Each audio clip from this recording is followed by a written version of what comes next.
Welcome back, everybody, to another episode of The Shadow over Cyberspace, an eldritch horror-themed adventure game set in the days leading up to Y2K. This would be our 6th episode today. There's really the 6th. I bet it was the 5th, but sure, around that ballpark. The 5th one was last week, and I put it up on YouTube on the 27th. It has since gained 33 views. Oh boy.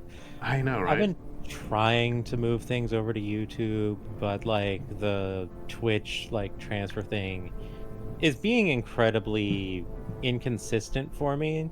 Like oftentimes I'll tell it to do it and the instruction just never happens. And I don't know why, and it's very irritating. You know, I totally get it. It took me a lot of brain space to finally learn how to use CapCut and then move stuff over. It was a whole thing. For me, I don't have the hard drive space to move this kind of nonsense. Yeah, that's why I bought an external. Yeah, I don't have the cash for that. Understandable. Okay, I'm back. All right. What? Reagan, you're not going to come in and say more shit? I guess not today. Howard. I just saw that thing about... Oh, never mind. Hey, it's me. Checking to make sure you're alive. Can't risk going online yet, but I can freak a phone call easily enough. I was actually gonna swing by your house yesterday to say hi in person, but there was some weirdo surveilling the place in a van. I don't think it's the feds. Didn't feel like him. She felt like some creepy stalker. A lady. Ah, yes. The Dagon people. Be gone, bot. I ran her plates, but it's just a rental. I'll dig deeper on it. Be safe, okay? I promise I'll be back online soon. Keep working with the Believer and we'll figure this crap out. I saw... And be sure to toss this tape down the garbage disposal when you're done listening to it. I saw it was in the PC magazine there, talking about how artificial minds will replace NPCs in video games, and it's... Oh, please, no. I know. Very, very current. Haha, topical. Great. It's probably that cult of Dagon jerk who contacted me online the other day watching over me. I may need to find some way to reach out to them and whitelist Clyde so he doesn't get jumped from the bushes. Becoming a secret agent in a shadow conspiracy is proving to be a real pain in the ass. Where do I get the attractive partner and FBI badge that's supposed to come with this? Oh, okay, so I guess that makes the protagonist Mulder in this case in their head. Or Scully. Fair enough. Oh, hi. Okay, what does all this say? Kitchen.rpy. Ah, I see. He took a screenshot of the code itself. I'm guessing that this actually happened during dev and you just put it in. No, I put in a fake error message there and just took a screenshot of it. Gotcha. Fair enough. Anything particularly funny in here at a pass? Look right over the sink. Game December week to 300 module player If player equals passenger. Name error, player is not defined.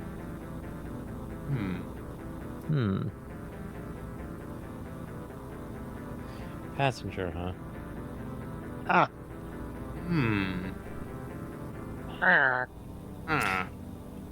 That sounds a little headmatey. Yeah. In a way. Well, yeah, I mean, we all know who had a passenger, right, folks? If you've been following along with us on this visual novel adventure game journey for as long as you have. Incidentally, I can confirm it's been over 2 years now. We can't say a year and a half. Ah, okay. But hey, yeah, if the oldest arcade spirits that I have, which is not the first one we did, is dated December 2023. Oh, yo, that's wow. But yeah, if you have no idea what the hell we're talking about, then you should consider purchasing Penny Larceny Gig Economy Supervillain on Steam or itch.io. It is currently on sale for a crisp $5.99. Like, that's basically a Twitch sub, you know? For a little over $10, you could get every single game I've made. That's a deal, you know? Just I grabbed Lars Hammer, what a savings. go down to your local plasma donation place, and you stay there for now. You've got enough, some food and also the games. So 2 things. One, thank you for the follow, Lilith Coffin. It's been this long. I'm actually kind of surprised you weren't already. I imagine you were probably equally surprised. And secondly, I can't donate that kind of thing. I have an iron deficiency. That's a shame. Let's see. Because Crohn's disease, y'all. Oh, that sucks. Let's see, just got an idea. Should play a game on Roblox and tell people if you press Alt F4 you get some free perks. There you go.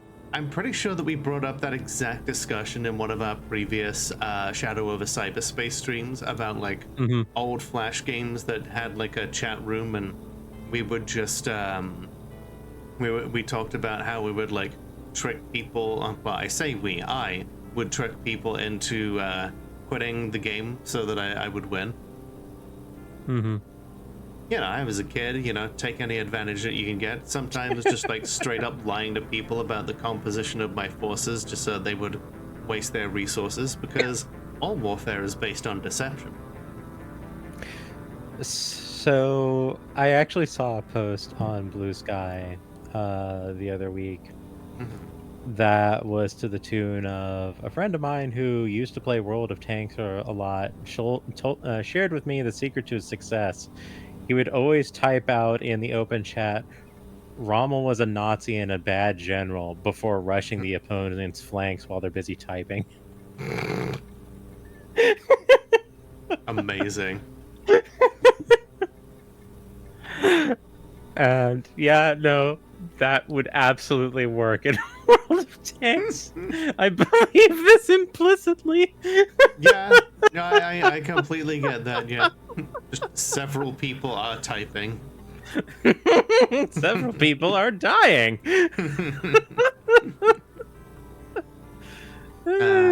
Reminds me of how do you think it'll work in TF2? Maybe, but not as well. Yeah, because that has open voice chat, so people don't have to type in there. Like, that would get you yelled at. I don't know if that would exactly get people typing.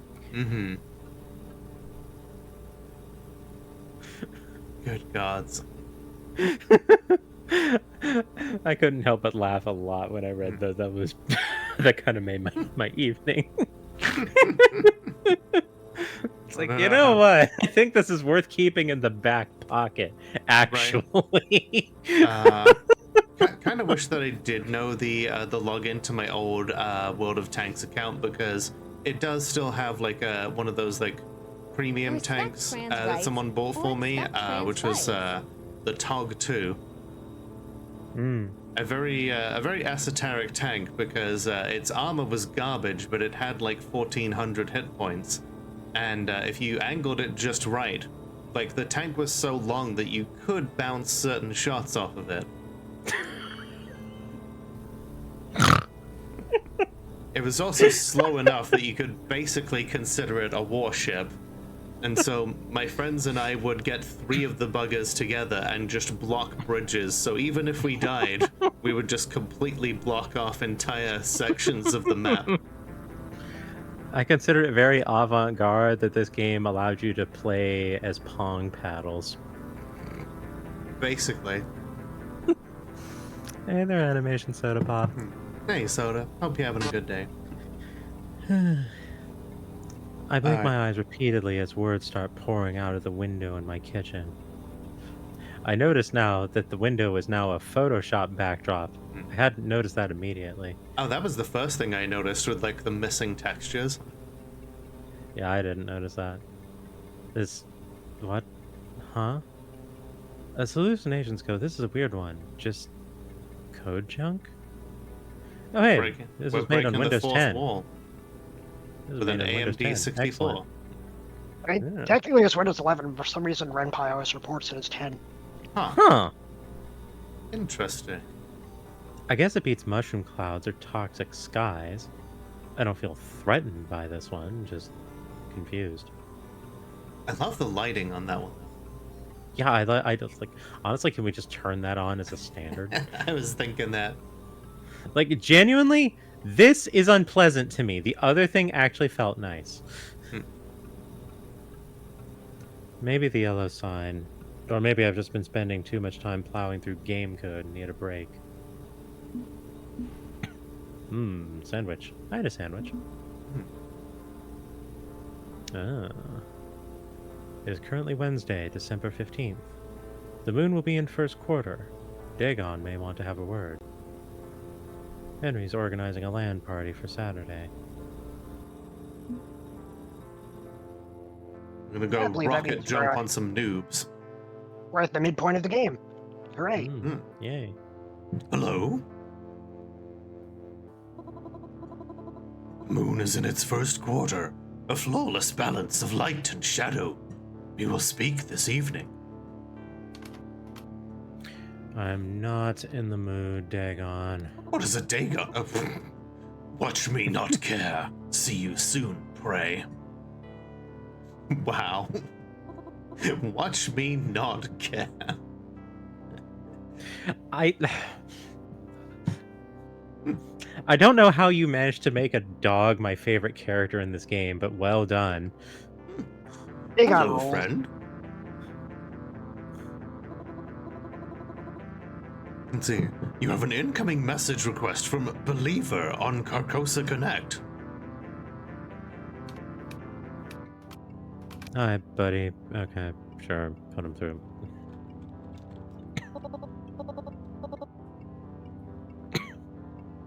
And by Believer, I don't mean the song by Imagine Dragons.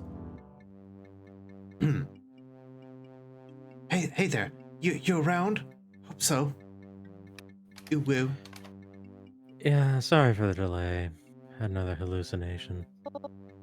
Interesting. So the yellow sign does cause what appears to be hallucinations. Hey there, Runia. Brunia, how you doing? I think it's just a artifact of the CRT monitor effect, Ash. Yeah, it gets more distorted towards the corners. Yeah. Mm-hmm. Yep. Wait. Appears to be hallucinations? Well, it depends on your point of view. The human mind is a complex biomechanical tangle, and consciousness isn't something we've fully quantified. You're 17. Get to the point. I know, I was almost tempted to give him like the nutty speak impediment, but I'm not. I'm glad that you didn't, because I hate that. Yeah. And Believer is early 20s, technically. Just acts childish. Fair. Believer is cute. You would say that, Ash. It's fully possible that the yellow sign is causing random neurons to fire incorrectly. It doesn't take much to tip our internal balance. But it's also possible the yellow sign opened a new door of perception. What you're currently seeing is actually there, and always has been. But most people are unable to interpret the signals correctly. Their brains aren't wired to see it. Dude, I saw text like some kind of software error code hovering in my kitchen. Pretty sure that's not real. And yeah, like this is interesting considering that the error code does specifically mention Windows 10, something that won't exist for decades yet in game. Mm-hmm. At risk of Incidentally, LifeRester throws out, for reasons unknown to me, both Windows 10 and Windows 11 versions start with 10.0. At risk of destabilizing your sense of what's real and what isn't, well, it's entirely possible the world we perceive is a massive simulation, and so are we.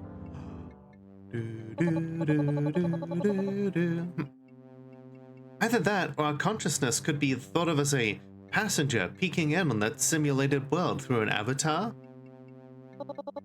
Ha ha ha ha ha. Imagine, right, folks? There's a lot of different theories. Game theories. Even if most are basically just the Get Rapture, out. but for nerds. I didn't do the voice this time because I knew y'all were waiting. I chose not to. At least The result is the same. I would disagree. Let's see, at this point, the x86-64 architecture existed in 1999. So I can't imagine some random computer hacker using it. Okay, but like, what? Hang on. What Windows? Mysticism has done irreversible damage to the human collective unconscious. This post has been fact-checked by the true Demiurge loyalists. Let's see. Yeah, Windows 10 did not exist in 1999. Yeah, I was No, gonna it say didn't. like the one that would have existed at that time would have been, I mean, 98. 98. Was there? Or was it Windows? Was it Windows Me? I'm fairly confident Millennium Edition came out after the year 2000. Let's see. Trying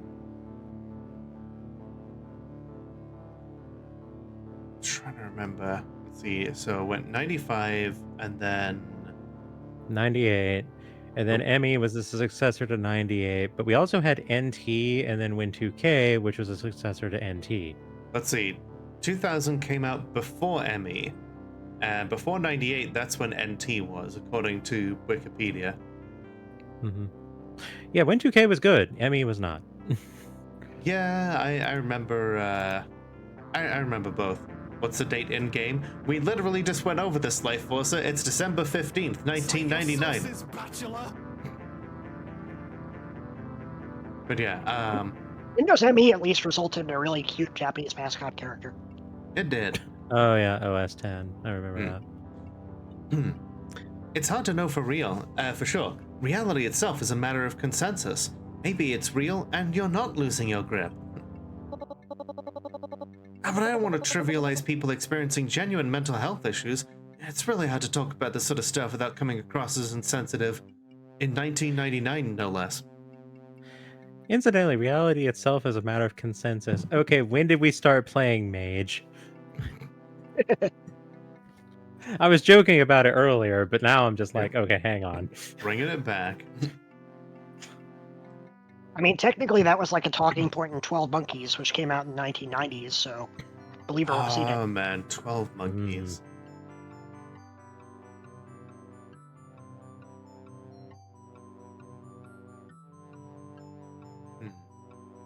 It's all science in the end, just different science.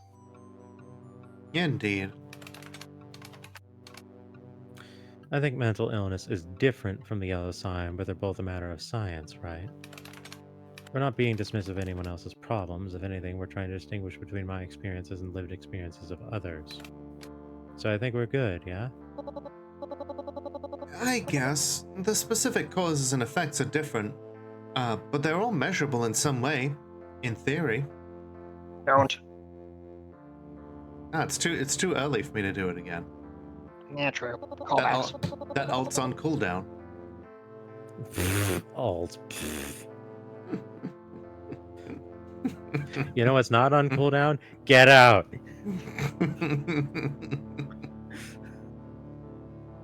Cross that one off the bingo card if you've got a copy of it. Me antagonizing Funny. I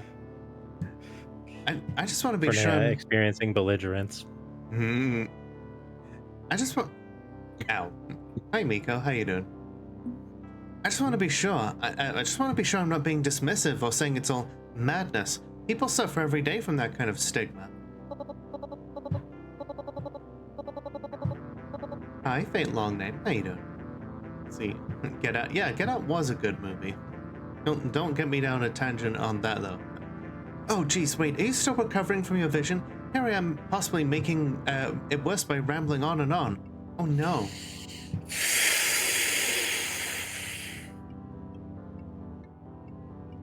You okay there? I want to give this kid a swirly.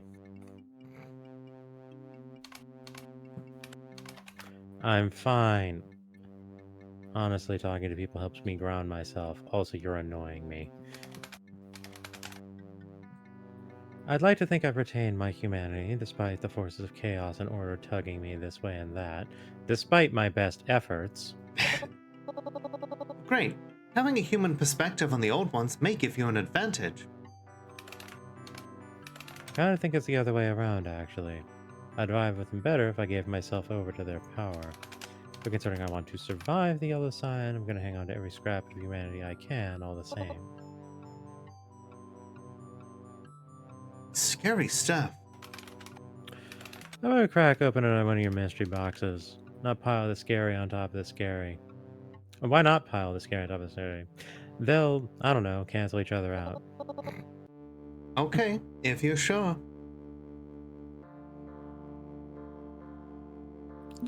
Alright, ghost monsters. Yeah.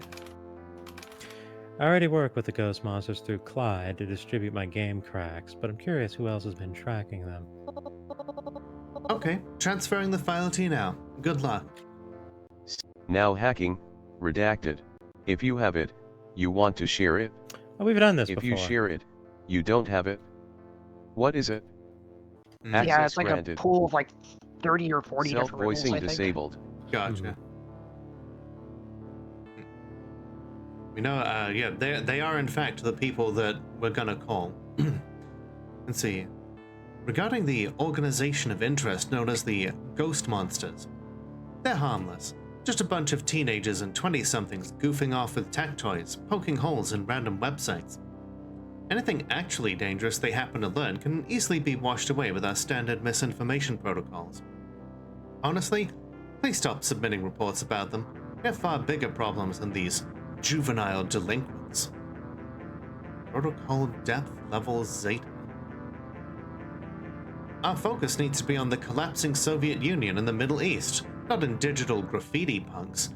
The world has to be shaped according to Great Cthulhu's plans for Y2K, and that's an all-hands-on-deck problem to deal with. Feels like reading my emails at work. And similarly, please stop asking when we are going to burn down Carcosa. The King in Yellow only thinks he's a rival. Cthulhu is very much aware and unconcerned, believing we'll get him on board eventually.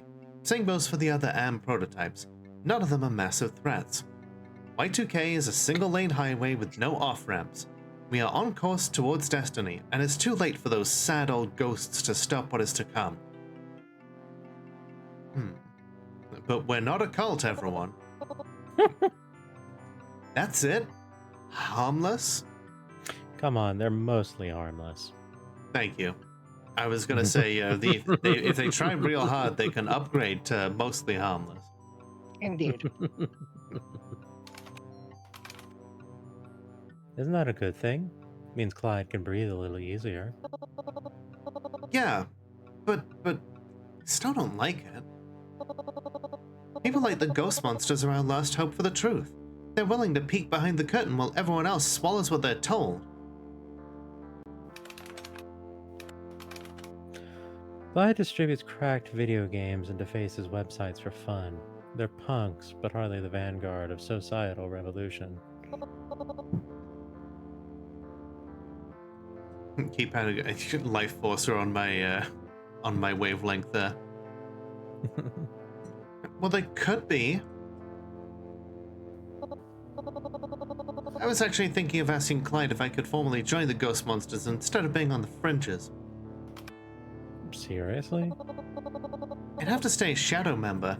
I can't let my online and RL personas cross, but I like Clyde. I really, really like Clyde a lot. It's okay for you to say that you're attracted. I mean, this was the 90s. I don't know if he likes me. I mean, likes me that way, and my gaydar has never been particularly reliable, and I don't know if I can risk messing this up, and just don't want to mess up. I remember being that insecure.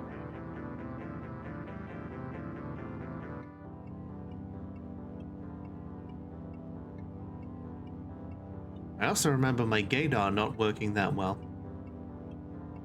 I had to fine tune that shit.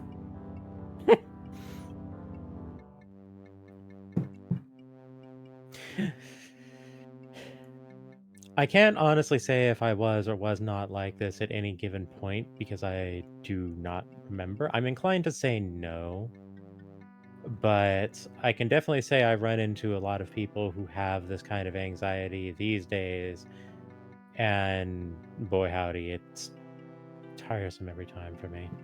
Like, come on, confidence. That's the answer. You want the answer? Have confidence. Yep, pretty much. And no confidence is not a valid response. Hmm.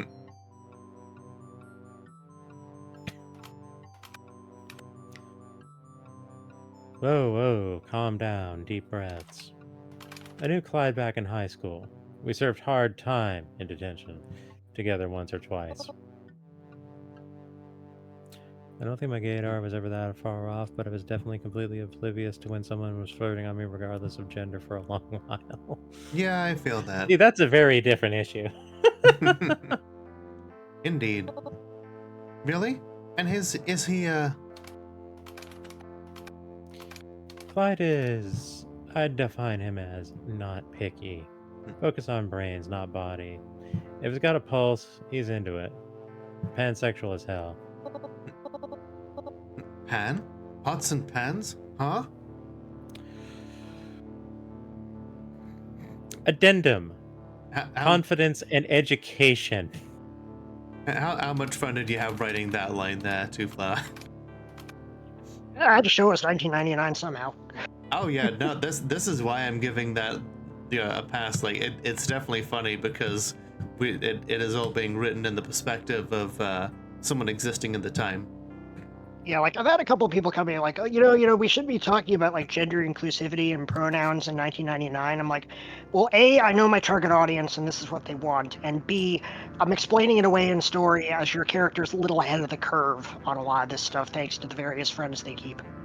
And besides, it's a different universe. We can, mess around with the timing of everything if we want. Yeah. Hey, guess what? If you were involved in certain communities, you knew certain things that the mainstream did not. What? Yep. Knowledge is power. Mm-hmm. And so is power. Power is power. and C, fuck you. That's why. Yep. Yeah, pretty much. Anybody who like complains about the gender stuff in this, I'm like, about not being realistic or time period accurate, like story, video game, just roll with it, please. Yep, and also anyone who complains about how does it, please tell me, how does it feel to be so completely ignorant that you cling to it like a sinking ship? I may need to use that line. I was just gonna say, like, y'all are just being f***ing boring, and if you don't like gender stuff, then you're not the target audience. Kindly put in a Steam order to refund the $0 you paid for this game. That's honestly one reason why I was willing to go out on so many limbs for this game. It's like, it's free. Mm-hmm. I don't care if anybody doesn't like it. Right. You're practically the hackathon Kyries in how many limbs you've gone out on it for it. Incidentally, if you ever need someone for a villainous monologue, hit me up. That stuff's fun to me. Villainous monologues are a free action for me. All right. Right. Forgot that word hasn't really broken into the mainstream yet. Means like beyond bisexual, kinda. So yeah, shoot your shot, my guy. You're in the clear.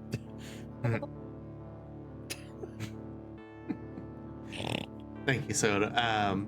Also, speaking of slang that hadn't made it into the public discourse, shoot your shot, my guy, is definitely It felt really appropriate.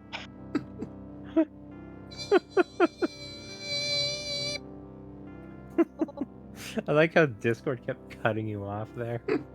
Only dogs can hear. I cannot get all that high pitched anymore. Remember Red Death? Honey, I woke up to watch that like 3 more times today, okay? I don't need a reminder. Ash, and he just like me for real. Okay, okay. Oh my god, thank you. Sounds like you're a good friend for him. You're both lucky. I don't know if he's my bestie, another word that didn't happen in this time period, but we've come through each other a few times. Maybe he's the closest I have to a best friend. It's either him or a very questionable talking dog. What? For real? No cap on God? Dead ass? Okay, I have to link you a video now. Hang on.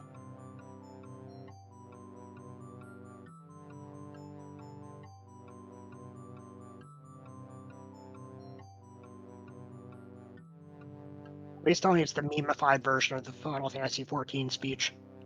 Oh, I was thinking of No. the one that's from Skyrim. No.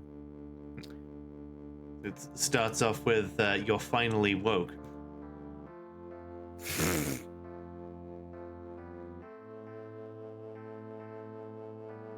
See, There we go. trying to hop the border right into that Imperial Mog, same as us, and that bar over there. Where the hell are you on my DM list? Why are you so down there? Skibbity was fine until you rizzed along. Senpai was chill AF. If you weren't molding, I could have copped that whip and been halfway to Gunafell. Etc. Okay, look at your DMs. I will, yes.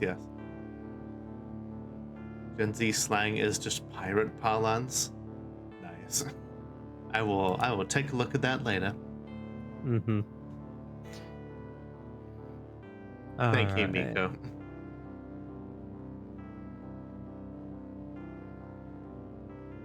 Usually You- delight and take my headphones off. Yeah, that's the instruction. I'm putting them back on.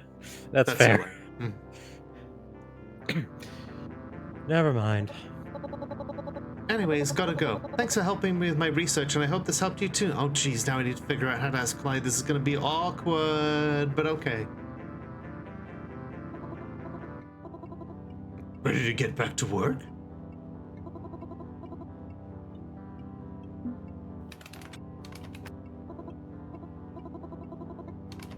Let's see. 10% order, 20% chaos, 80% humanity, 110% effort. You'll the Tep still deciding to trust you, Yogg-Sothoth doesn't care, has to trust you, nice, Azthoth trusts you. Really needs a friend who isn't a forum troll, hell yeah.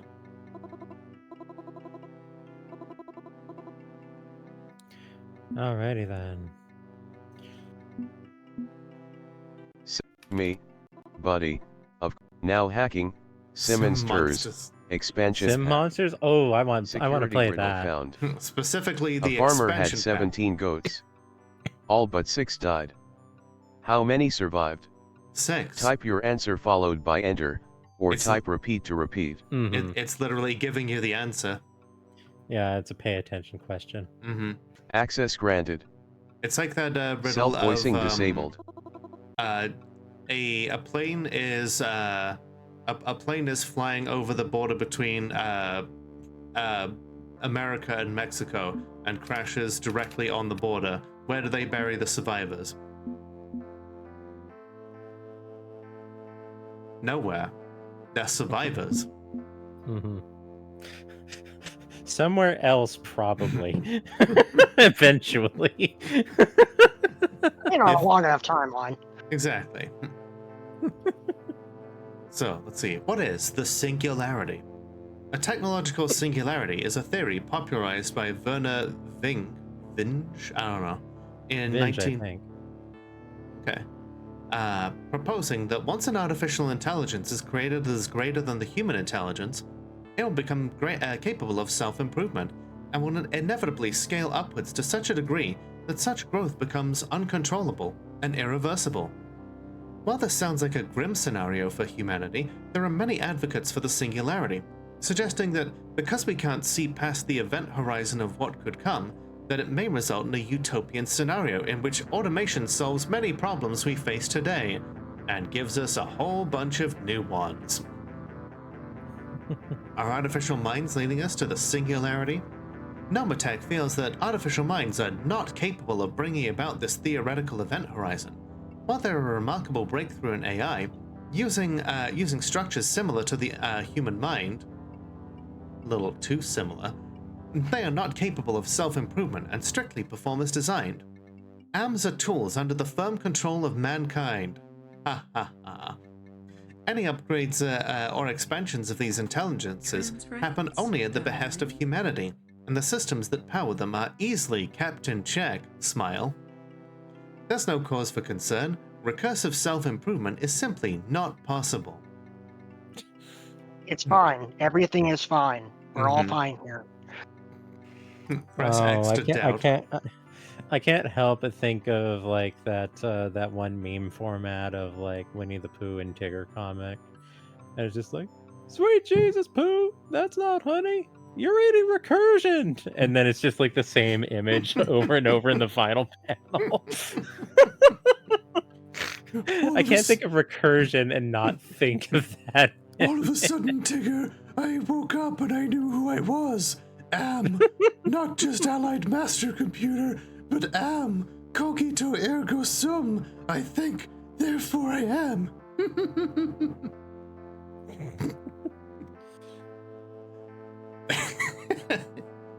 This sounds like something a rampant AI would say. Indeed. An AI clearly wrote this. Could future artificial mind improvements lead to a cascade of technological growth? While Nomatech is always looking to improve the capabilities of artificial minds, strict ethical protocols are in... I can't even finish that. That's straight. Are in place to prevent the rise of a machine capable of such a cascade. AMs are imitations of thought, not thought itself. Imitations of life, not life itself. There is no reason to be alarmed. We look forward to better serving our customers and increasing our shareholder value through future innovations, always with an eye towards safety and control. Surely this needs no government regulations. We've abolished hubris itself. Private companies wouldn't simply make planes that just fall out of the sky. I've literally heard people say on Twitter. I'd say, why isn't there legislation preventing certain kinds of AMs? And then I remembered Ronald Reagan was involved. Yup. That really just answers everything. Pretty much. So much of how fucked our country is, sees my French, can be traced back to Ronald McDonald Reagan. Let's do the deregulation tango. All right. And time for the best track in the game. Moon's in first quarter. Half in light, half in shadow. Was it gonna spin around again? Guess Dagon takes priority. I'll have to talk to the other old ones tomorrow night instead. If this is a pattern, I can expect a collect call from the Hellhound at full moon in third quarter, too. Wonder what he wants this time. Before we do that, I actually have an ad break that's starting, and I also need to take care of some other stuff real quick here, so... Do you mind if I hit the TV while you do that? Go for it. You know what? I'll just leave myself, slumped unconscious here so everyone else can see as well.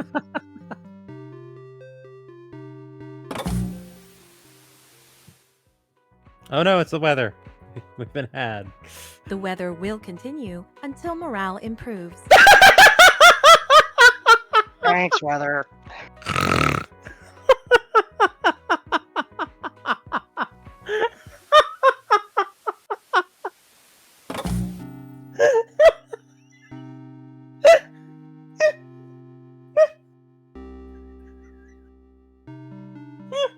So the voice of the weather was kind of a twofer because I needed someone to do the visual narration for the text-to-speech version of these videos for visual impairment assistance. And I was like, well, I've got you here. Can you read these weather lines? And it really worked.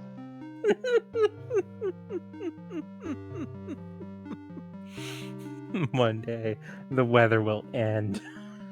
God, I only hope so.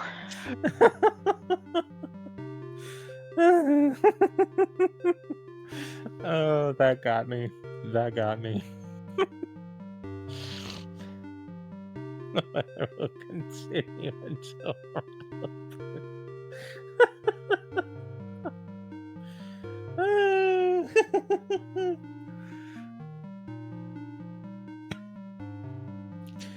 oh, beautiful.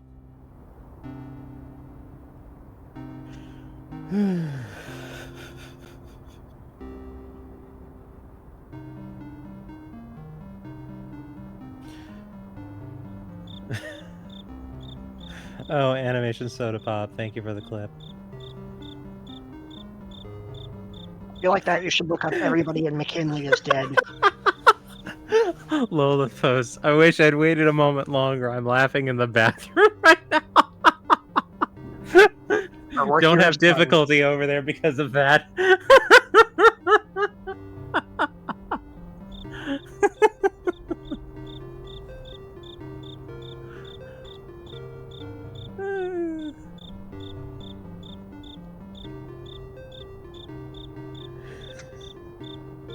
I think the weather was like a late addition to the game. Just because I realized, like, if somebody really plows into the TV storyline, they could finish it before they even learn what an artificial mind is, and that's bad. So it's like, well, I gotta space it out, so I'll just have every other day be the weather. And I was like, well, then I need some interesting lines for the weather. And I start just escalating them one at a time. This sounds like fun. Yeah, and the game project that I'm involved with, it's been interesting taking like this conceptual idea and then just me over here, this nerd who spends a lot of time thinking about like game systems and whatnot, and just going like, okay, so here's this, and I feel like even if I wasn't hired on as a writer, I feel like I've justified myself already by just like how much like consideration I'm putting forward. Everybody contributes on a project. I mean, like, when I work with artists, because that's the element I can't really do myself for these games, Right. I like to give them a lot of wiggle room to just do whatever the heck they want. Like, Right. I'll say I have these 2 or 3 aspects of the character that I've got defined because it's plot relevant, but everything beyond that, go nuts, have fun, do your thing, do what feels right to you for the character. And invariably, they will come up with ideas that I didn't even consider, and it just makes the whole thing stronger as a result. Oh, no doubt. Like, when it came time for my my concept image here, the tail fin in particular, I didn't have any particular idea for, and I just told my concept illustrator, you know, I trust you, come up with something. And that's where the very elegant looking tail fin that is based upon a beta fish's tail fin came from. And it's like, oh, it looks like, you know, the endpoint of a ball gown, and that matches the dress. That's beautiful in every sense of the word. I mean, it's collaboration. You can't just sit an artist down and say, I want this exact thing with these exact details. You will do nothing outside of that. Because you're going to get what you asked for, but it's not going to be as good as if you worked with them to create something as a hybrid. Absolutely. Yeah. It's a very beautiful tail fin. It is. It is. I completely agree. Wow. I wish I hadn't walked away right as I'm like, oh, the weather, I'm not going to miss anything. The weather will continue until morale improves. Oh, wow. But yeah. Oh, jeez, that brutalized me. Mm-hmm. I may need to post that clip to our social later.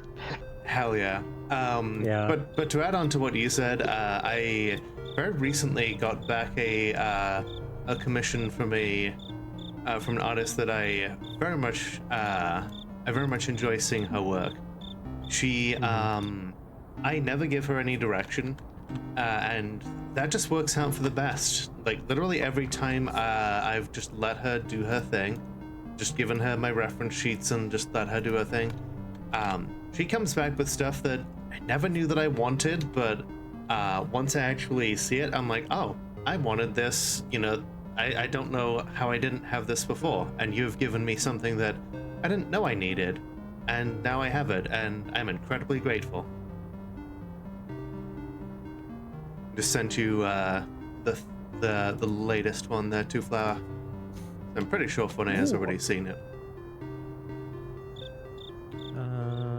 Oh yeah, this one, the one that you made your server icon. Mm-hmm. Like this this very like glam punk one. Yeah, I do like it. Absolutely, that's lovely. Hell yeah. I've never seen anyone use the necklace before like that, and it's just it's beautiful. Okay. Yeah. My characters are all pretty much at me asking the artist to do what they like. Current avatar was goth nerd. Yeah, it's a good one. Hell yeah. Let's go talk to Dagon then.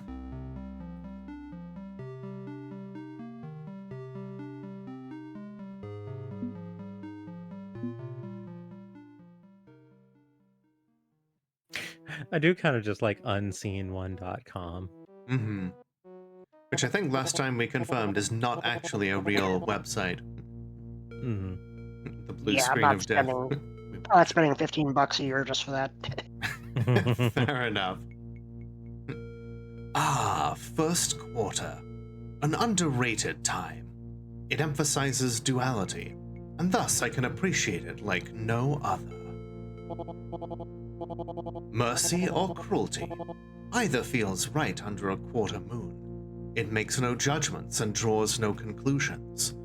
It simply is. Is there something you wanted to talk about, or do you interrupt my work just to wax poetic about the moon? Haha, wax, good one. Alternatively, haha, wax. That was last week and next week. I believe it's the other way around, Helios. You have something you want to talk about. It is on the tip of your tongue, so spit it out. The cult of Dagon.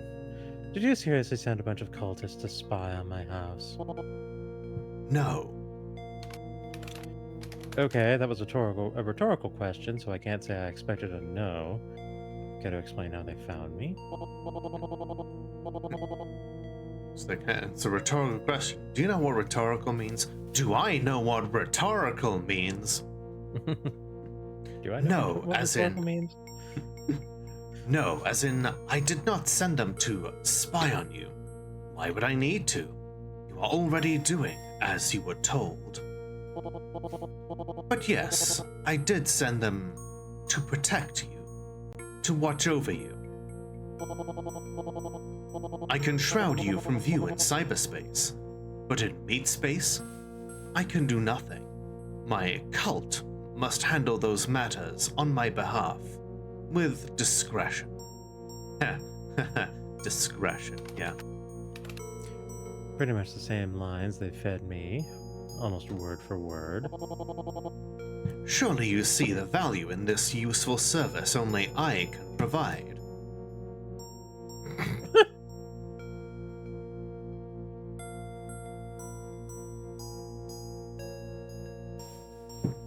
I mean, since when have we trusted 911 to help us with anything? They can stay if they respect my boundaries. We need to set boundaries, rules of engagement for your cults. I won't object to them hanging around if they follow my rules. You are not the one who dictates terms of engagement, Helios. You know the rules, and so do I. Alright, well then you just need to write yourself up right there. Meat space is an actual term commonly used. I thought only Fournier used it. Meat space comes from cyberpunk. Like, yeah, I've like definitely actual, used it. like, William Gibson cyberpunk. This is my war, and you are my weapon. Yeah, it's not just a me thing. There's your proof. I am a cyberpunk. There you go. Yeah, Always have been, pistol. I used it before this game, that's for sure. So yeah. Nobody picked up the Rick Astley reference. Fair enough. I mean, I picked it up. That's why I put it down. All right. I say that, but I do actually like the song. It is a genuinely good song. It is, and his voice is good. Mhm. And you don't want me kicking up a fuss during your precisely planned little war with Cthulhu, do you? I think you wouldn't want the wrong kind of attention drawn your way. What is your request? My privacy, their invisibility.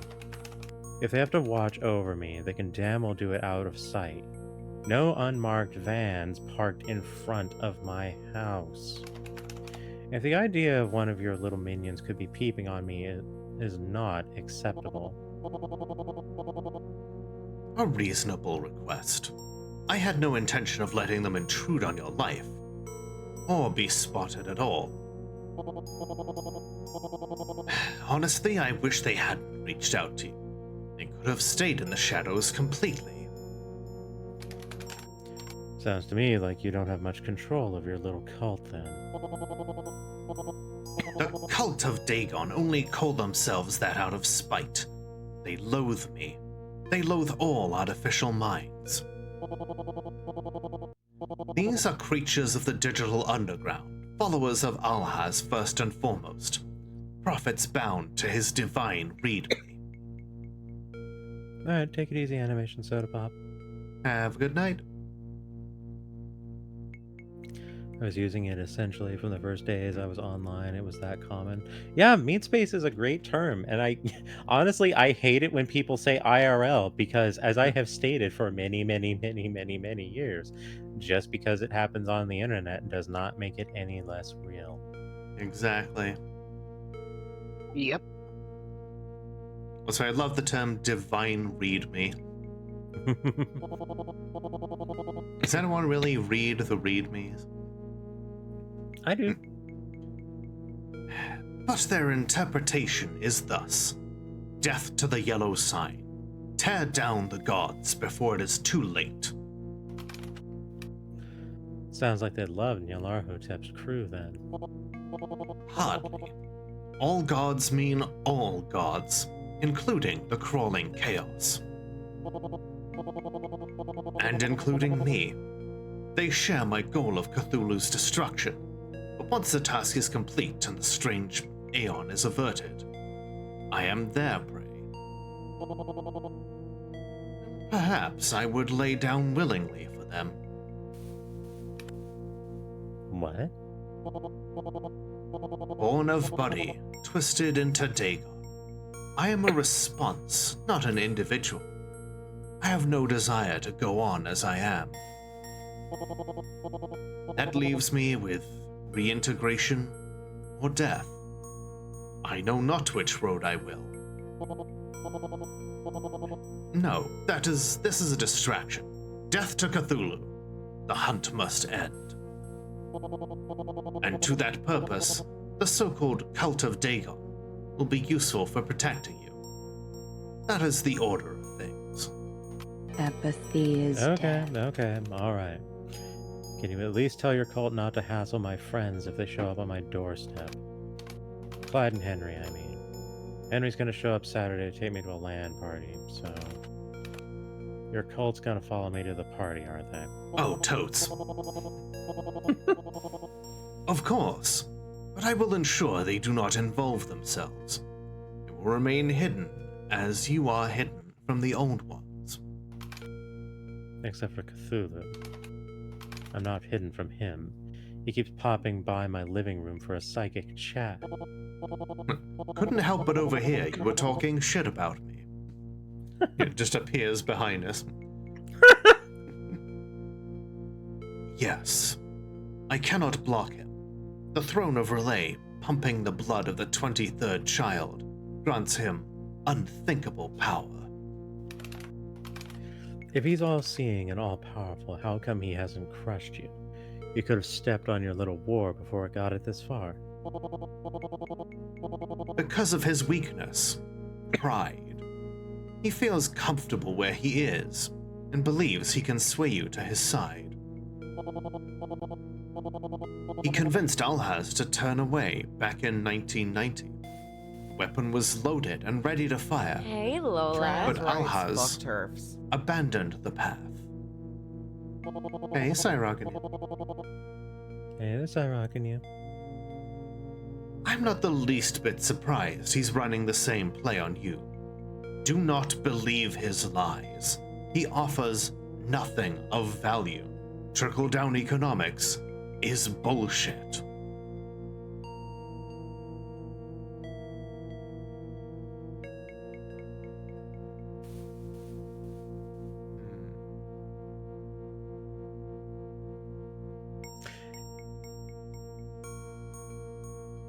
You know, I would ask 3, but I feel like the answer would be if he decides to do that, then we're just screwed, so don't worry about it, because that's not going to happen. Pretty much. But I am interested in seeing whether or not he would agree with option 2. Yeah, I was thinking about that. How's the chaos bringing going? We're not really bringing too much chaos right now. So far. That ain't the Yeah, wealth we're- that's trickling down. We're keeping it 110. Not even complaining about it anymore. Eh. One of us. One of us. How many cycles of light and shadow do you want, Dagon? I can take down Cthulhu. Another one, old one, rises in his place. Do you hunt them too? It's a cycle of control and violence, and we'd just be turning the wheel. No. I have one prey. Once he is dead, nothing else matters to me. I've said that before, and it remains true. Will it be a great wheel of oppression? Possibly. But that is your problem, not mine. I seek vendetta, not justice. Comforting.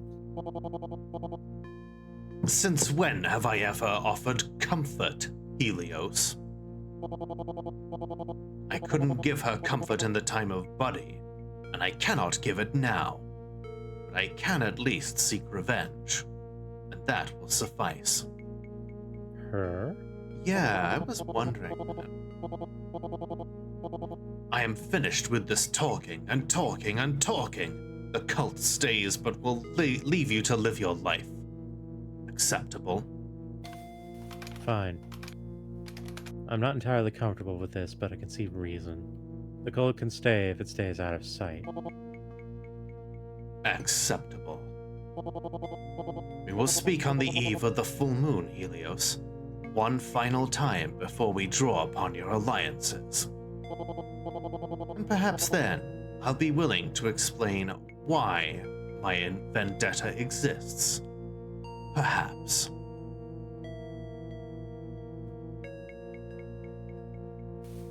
What the hell have I gotten myself into? But I don't see any way out of this except through the center of it all. Hoping the walls don't cave in. The month is half over. Y2K is coming. I need to finish this, or it'll finish me. Or both. I mean, both is always an option. Just burn it all down.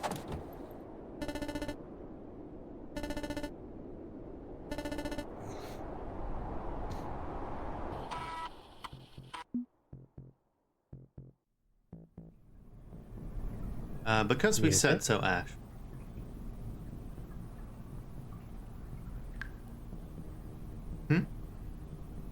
I don't remember this music being here.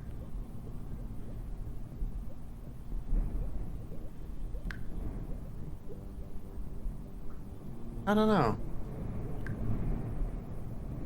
Sounds like construction noises, mostly. Sounds like bubbling. Oh, that's the lava lamp. Okay. No Cthulhu this time.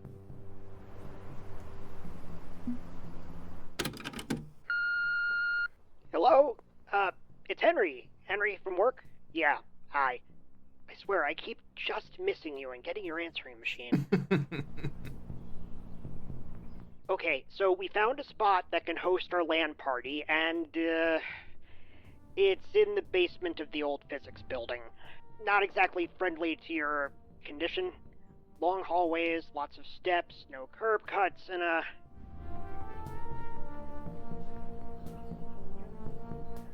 So, I'm not particularly educated in the kind of, accessibility that's being described here. Is long hallways just a matter of, like, fatigue? yeah, endurance, fatigue, walking long distances, things like that. Okay. I guess I 19. swear, this whole school is an ADA lawsuit waiting to happen, but that's okay. It's okay. We're gonna figure this out. We'll borrow a wheelchair from the med students, and then, just build some damn ramps. If the school won't do it, we will. Hell yeah. We stan Henry. Did I mention that I had a tabletop character who was a mermaid who hated stairs? I don't remember you mentioning it. You might have. But either way. I think I have, but yeah, like, it was a thing. Like, anytime it's like, yeah, it's just like up these stairs, and it's like 10 stairs, and my mermaid is just like over here, just going like, ah. Whoever invented these Stairs. needs to be shot. Stairs are the bane of my existence for most of my life. It's like you gotta find some way around them. There's like a ramp on the other side of the building. You gotta loop around just to go up like 3 steps. It's ridiculous. Mm-hmm. Yeah, I can see you're speaking from experience when you put yourself into this role. Yeah, pretty much. Yeah, it was kind of unwitting at first, but it turns out like I kind of have a history of making characters that have disabilities, particularly like mobility impairments and that kind of thing. And like my first superhero character was actually a paraplegic. And then you're like, I have this mermaid that can't, do stairs without, using magical aids like scrolls of spider climb or, a hoverboard, basically. And like, it's just kind of a thing that I've been doing for a good chunk of my tabletop career without really like realizing I was doing it. I was just like, okay, I'm just gonna like have this character who has a physical impairment, and that's gonna cause complications. Or I run into a scenario where it's like, oh, this character would not be able to handle this. Actually, I didn't think about that at first. Well, I'm going to be appropriately irritated with this subject. Get creative. Most of the ableism in my face is not like intentional, yeah, we hate the disabled, yeah. It's just people who don't consider some of the limitations and aspects of somebody who's got a disability because they've never had to consider it. They're able-bodied. It's as easy as breathing air, and they don't even think until they actually stop and think. Yep. Oh, wait a minute, that's a problem. Yeah, like they don't actually consult someone like, okay, so what problems do you see right here? Because you know what to look for.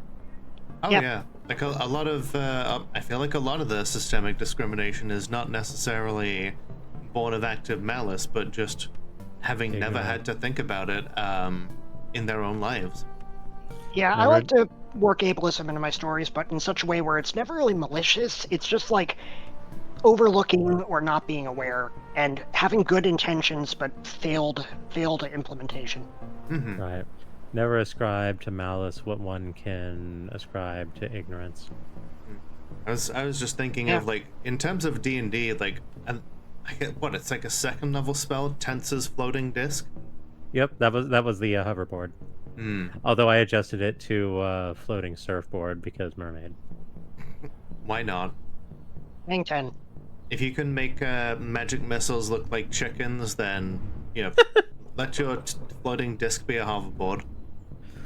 Honestly, if you want to check out something tabletop related that's really cool, Runia was actually involved in a Pathfinder second edition game where she played a wizard who had been very badly injured in an attack, had a prosthetic leg, could not talk, had severed vocal cords, Oh.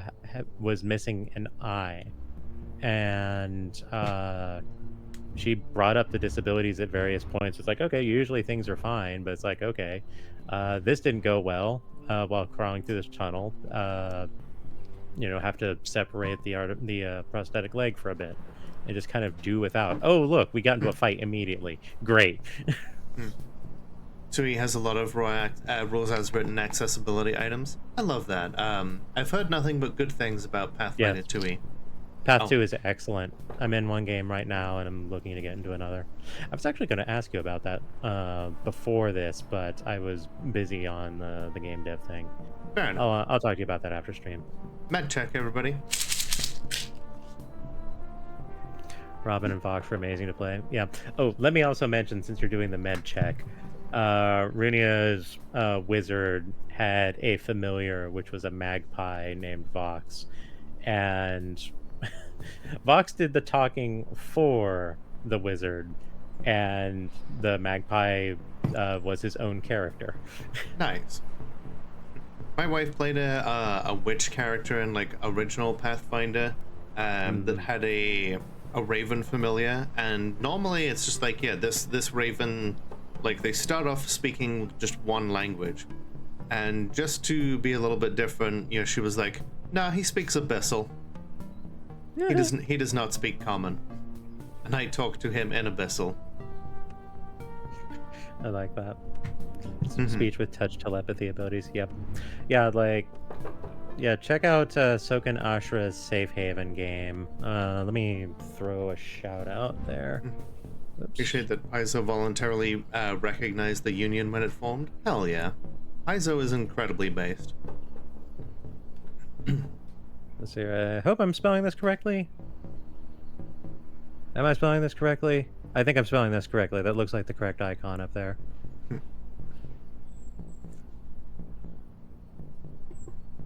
Yes.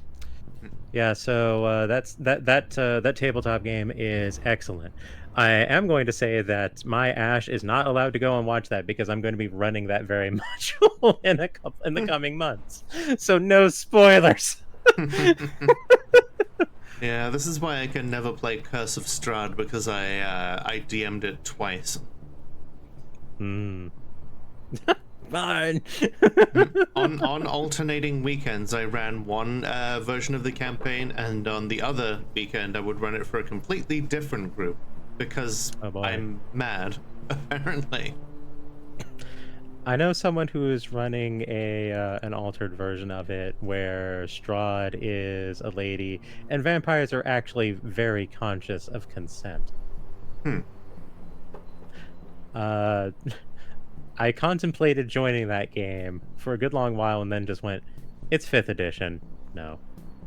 Fair enough. Alright, let's continue. I can't say they'll be up to any particular building code, but, it'll do for now. And maybe we can make them permanent later. I want you to feel welcome. This place is for all of us, and that includes you.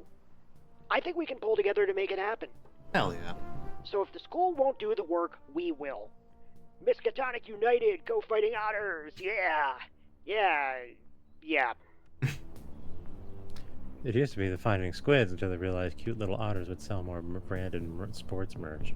I mean, no obligation. Like, if you just don't wanna, like the bowling thing, it's okay. It's okay. But if you do want to do this, drop me an email and we'll get the ball rolling. Get you a ride out here, a wheelchair, everything you need. So, I'll wait to hear from you, okay? Okay. Hang in there. Penguin there, baby. Well, are you going? You. Are you going to hell? I was also going to say I think that... you should. This would be healthy for you. I was You're also too going to say that... fixated Oh, on never mind. unpleasant things man was not meant to know. Caught up in the conflict of endless intersectionality. Go ahead. I'm sorry. Oh, I didn't realize if it was like going on automatically or not. I was just gonna say that, you know, of course the original school mascot was a squid because, you know, Cthulhu. Right. Isn't he already? One hopes. Mhm. Also, Path 2 is great, and the remaster changes are shaping up very nicely. You know, if he is so concerned with intersectionality being a bad thing, why is his grave a gender-neutral bathroom? Imagine the otters sell better, and I just point to the Seattle Kraken's fan hand, which is just a big tentacle you stick over your hand. Nice. Imagine if instead of tentacle horror, it was holding hands and eating clams horror. Instead, enjoy your life. Reap the benefits of America's technology and digital culture. You've earned this. Well, now I'm What? not gonna. What do you mean earn? What did I do to earn anything? Shut your face, you know nothing. The world-consuming horror planning to slowly drown the world in blood and sacrifice just said, have a nice day. He's not completely wrong. This is within reach, and they're willing to accommodate my needs. If last weekend was my low point, it's time to head for higher ground. I'll drop Henry an email. It's true, you can beat any Sith Lord as long as you have the high ground. It gives you Okay, advantage on the attack. objection. That was a Sith apprentice.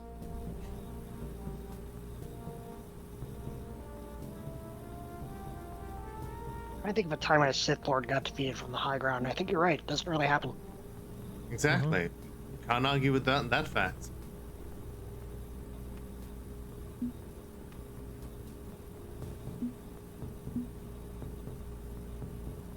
I guess there's not really much to do here other than just do a puzzle. Yeah, I mean... Oh, right. Okay, email. Fair enough. Hey, buddy. Need to send an email to Henry. Oh. Oh boy, I enjoy sending email. What would you like it to say?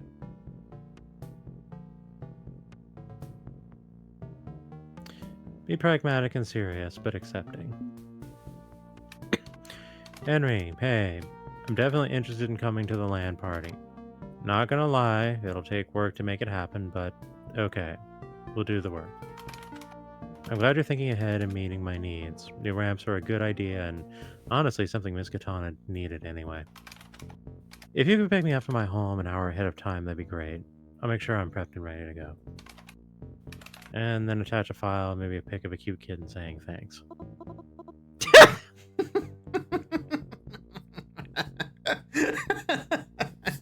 Just thank. Dag.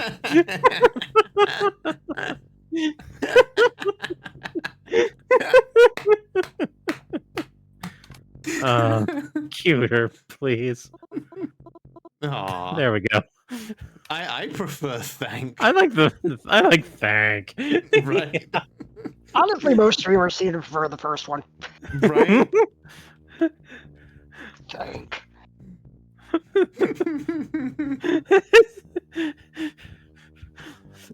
There's okay, like there's twofold reasons for this. Mhm. One, just thank is something that you don't really see, so that catches you off guard, and that's funny. Right. And two, like grumpiness is inherently funny, so seeing a cat being, just disgruntled is funny to look at. Yeah. And the combination juxtaposes upon itself in an amazing way. Absolutely. It was fun putting that together. Hmm. Good. Email sent. I'm glad you will be spending time with friends. I know you are facing physical difficulty. Even if you have a fun time, this will undoubtedly be exhausting. But it is good to stand up for yourself and live your life. Buddy, I'm not going to be standing. They're borrowing a wheelchair for me. It's a metaphor, jeez. My point stands, even if you do not. I feel like I just got owned. Yeah, kind Yeah, the of. dog pretty much owned you. Tried to do a rim shot, but my soundboard just didn't want to do it. Now then. So yeah, Me, corruption buddy. hasn't changed. Now hacking, golden destruction. There's a bowl with 7 apples. You remove 3. How many do you have? Type your access, buddy. Getting That another was one of very these. fun. Self-voicing disabled. The other, I was potentially going to say 7 because, you know, you still have them, but just not in the bowl. It depends on how obtuse you're being, really. It's a good thing you didn't pick the option to be funny because you'll never be a stand-up comedian. You'll be a sitting-down comedian. Boo. Girl.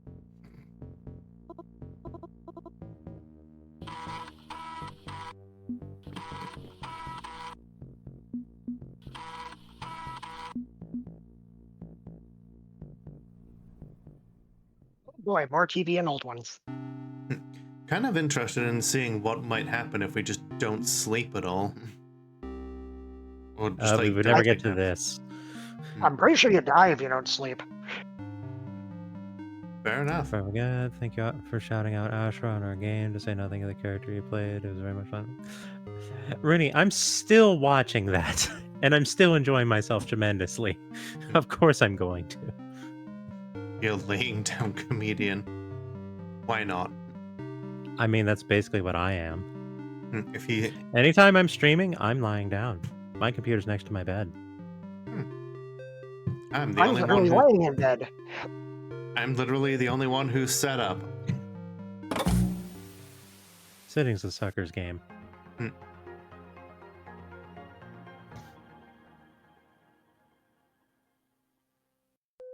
What did that down there say?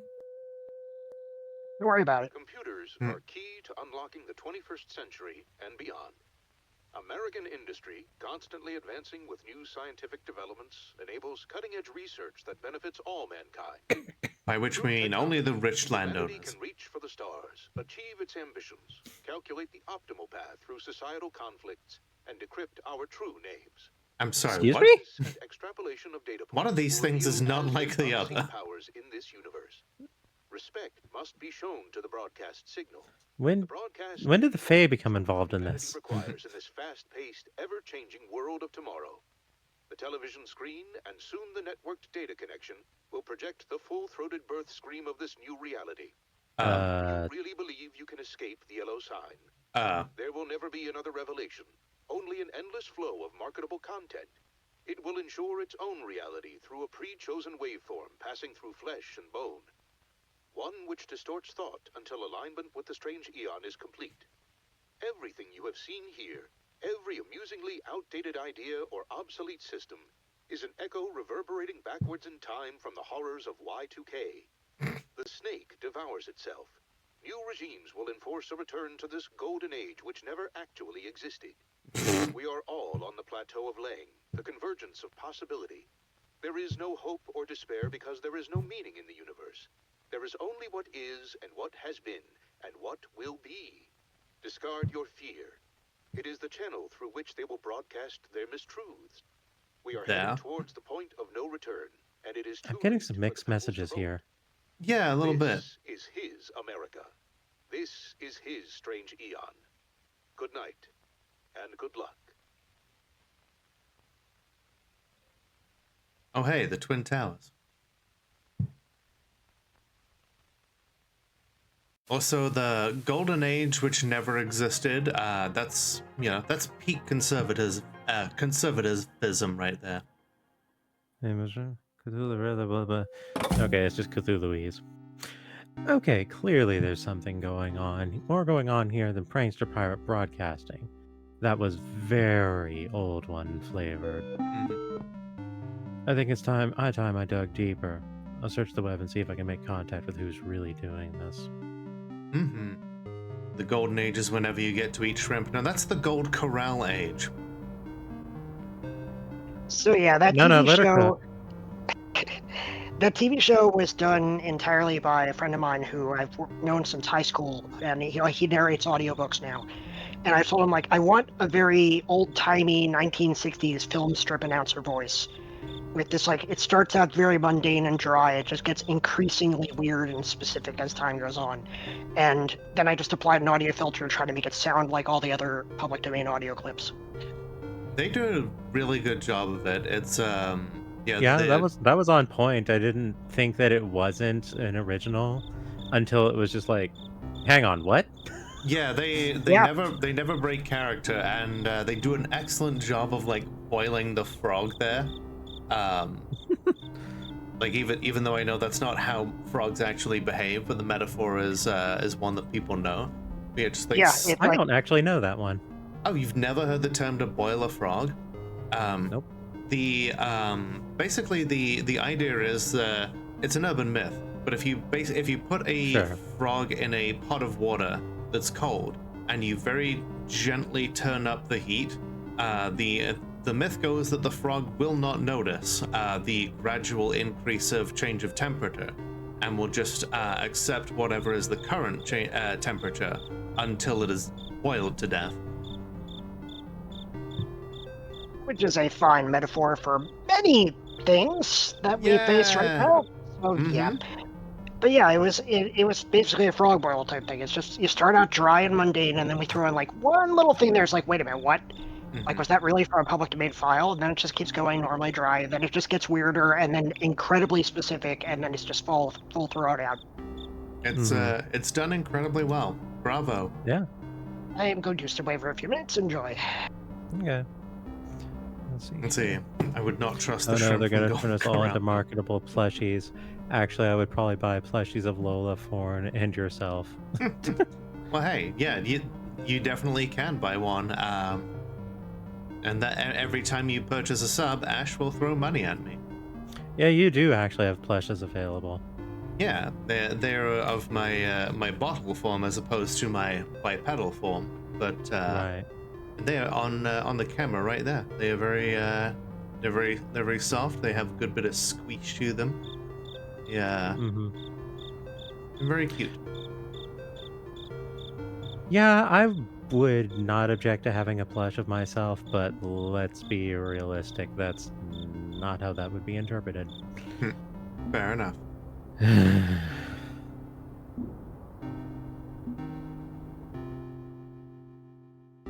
I mean, if there are plushy Cthulhus, then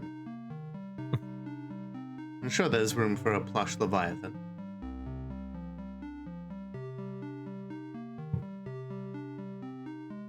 Mouse pet. Ash. Anyway, so we got a clue about the singularity, and that sounds Yogg as hell to me. It does sound Yogg as hell.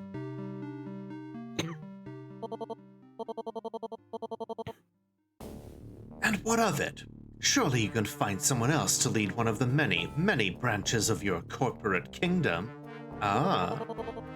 Okay, another little dialogue occurring. Seems the king in yellow is getting around. So what if this particular would-be baron now works for me? I've been grooming him to replace my head of marketing for months now. You knew I had my eye on him. Remember, everybody, grooming does not necessarily, it's not an inherently sexual term. Grooming is something that can be like, getting somebody, trained up to hold a position of command, or like other important position. Much like many other words, conservatives ruin everything. You don't even need marketing. Yoggle damn well sells itself by having a search monopoly. Imagine having a search monopoly on things. So why poach from my talent pool, Yosuke? I thought we had a gentleman's agreement to stay out of each other's way after we left Nomantech. You're selling a brand. I'm selling the future. My cause is greater. And marketing is abhorrent, but unfortunately mandatory for convincing short-sighted masses to embrace the stars. I could not allow a brilliant mind such as his to choose self-enrichment over perseverance. I had to step in and seize the moment. I had to make the choice for him. Wait, you didn't hire him? You conscripted him? Yosuke, you know damn well that's the one thing I hate most in this world. Who are we to decide their fate on their behalf? I can't even believe I ever trusted you. You're just as bad as Cthulhu. Don't poach from me again. Don't override free will. This is your last warning. Goodbye. I have a feeling that he is going to be burning more bridges in the future. Obnoxious. I take it you overheard all of that, dreamer?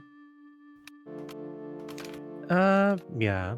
I connected mid-conversation. Sorry for eavesdropping. Hopefully now you see the level of ignorance and stubbornness I have to deal with in my attempts to save humanity. Did you seriously conscript someone to work for you? Forcibly converting them into an artificial mind? What of it? A parent sometimes must make decisions on behalf of a child. A child doesn't have the wisdom needed to deploy long-term thinking. Rugged individualism and absolute free will have led us to ecocide. Greedy and short-sighted fools who burn the world to warm their palms.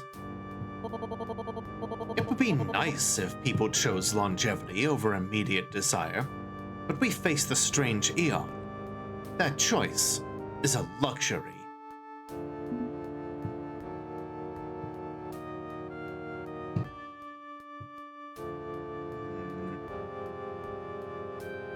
I feel like number 3 would be defiance.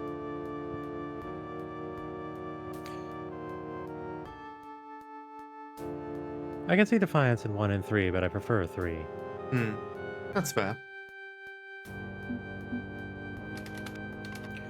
You're in favor of long-term thinking, so consider this. When you violate ethics, when you force someone to work for you like this, it deals long-term damage.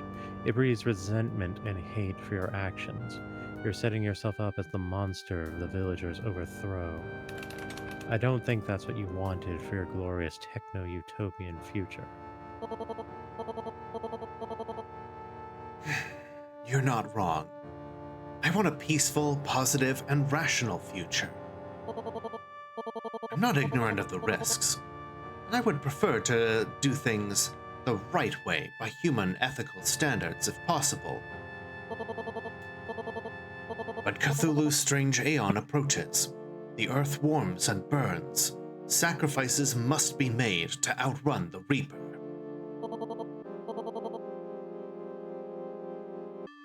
Exactly, Frequency Ash. It is much as a lot of people hate to use the term because, a lot of people will term it a fallacy, it is a slippery slope. Time makes fools of us all, and I intend to escape that trap. Okay, I'm back. Welcome back. Welcome back. What's done is done. I have the tool I need to pass this repulsive branding exercise. My future will be sold to the masses. There are some players who just wrote Yogg off after the scene. Like, they're just never going to want to talk to him again or just support him or anything. And I can see it, but, like, it is his flaw. Like, my response to that is, in a sense, they're proving him right because that's short-sighted thinking. Yeah. And, as you mentioned, each of them has their own flaw, and if we can somehow work all of them together, maybe each of them is a check and balance on the other's flaws. Yeah. I mean, like, any ending someone reaches, the ending that they chose is valid in my opinion. Like, it's fairly even-handed, but at the same time, it's like, there is a reason why the Four Gods ending is, like, the canonical one, because it's the one where we actually address all of these problems. Right. Nice. Ash, take a cold shower. Without frogs. I would prefer to discuss other subjects tonight. You have a number of questions in your mind.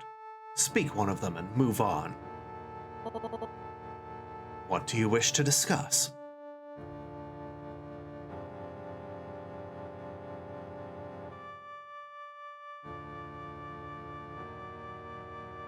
So we've looked up the singularity. I suppose that might be something that we've found on the internet that he's indexed. Yeah, I would agree. That he prefers warm water. If his water is too cold, he just screams. Yonko has been a monolith in terms of searching and indexing the web for years now. Your portal's the only useful homepage out there. Clearly you're invested in developing the information superhighway. So what do you think of the internet as a whole? You remember when different places would automatically set your homepage to somewhere different? No, actually.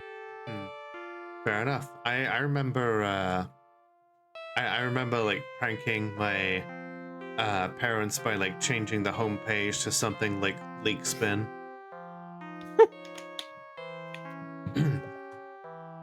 Honestly, I prefer not to think about it at all. Huh? But you run a search engine. You are a search engine in a lot of respects. Precisely. Machine-like, automated, detached. It need not go further than that. The information superhighway is only a data set to me. It is a test bed for developing cosmic search algorithms, nothing more.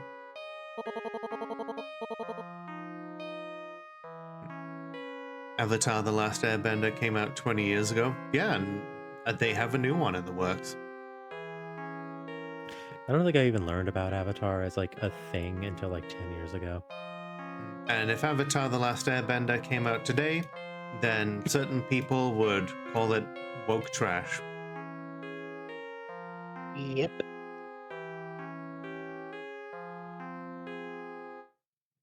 Did you get this line? As I was just reading chat. If I could find a sufficiently large and chaotic data set to test my abilities against, I'd use that instead. Well, we do know a sufficiently large and chaotic data set. Okay, hang on. I take exception over here.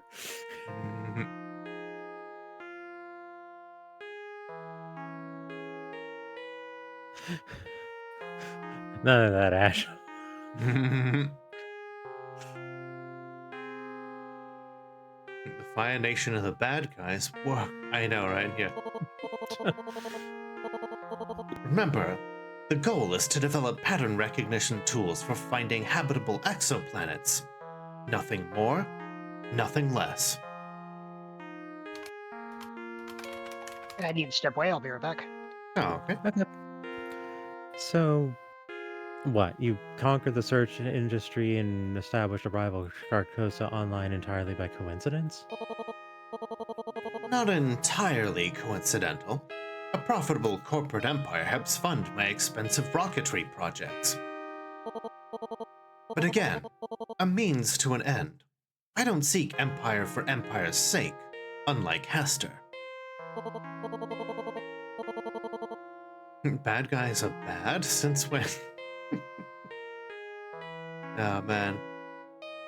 Just don't mention to them that the 40k universe has no good guys. So no, I don't pay serious attention to the internet beyond the data. Why would I care about anything beyond my core purpose?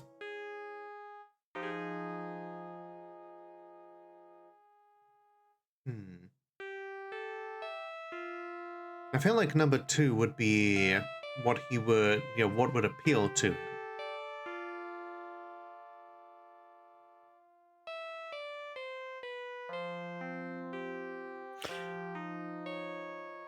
I kind of feel like 3 might be sufficiently defiant. Fair enough. Let's say the internet is a reflection of humanity. A bit of a funhouse mirror, but there's still some truth to it. But dismissing it all as nothing more than data points, you lose track of the heart of what's going on with the people you want to save. There's some value in trying to understand them beyond your algorithm. Valid. I am not oblivious to the tangled mess of human motivations. I'm aware my algorithm cannot be a true representation of them. But to truly grasp the human condition through the bits and bytes they pump through that vast network, that opens me up to other issues. Oh, got some emotional baggage over there, Yosuke? Trying to avoid contamination, perhaps, from his human side.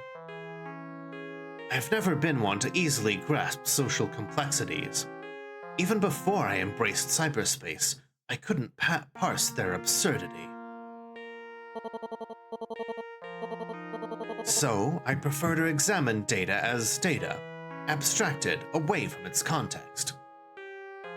But in doing that, I know I'm trying to understand an incomplete model. Made all the more frustrating by those within the model actively pushing back against my efforts at understanding them. How so?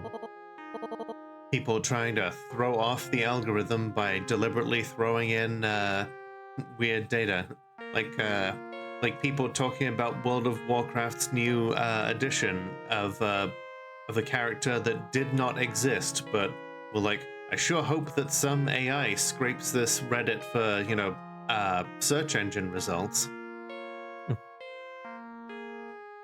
SEO, search engine optimization.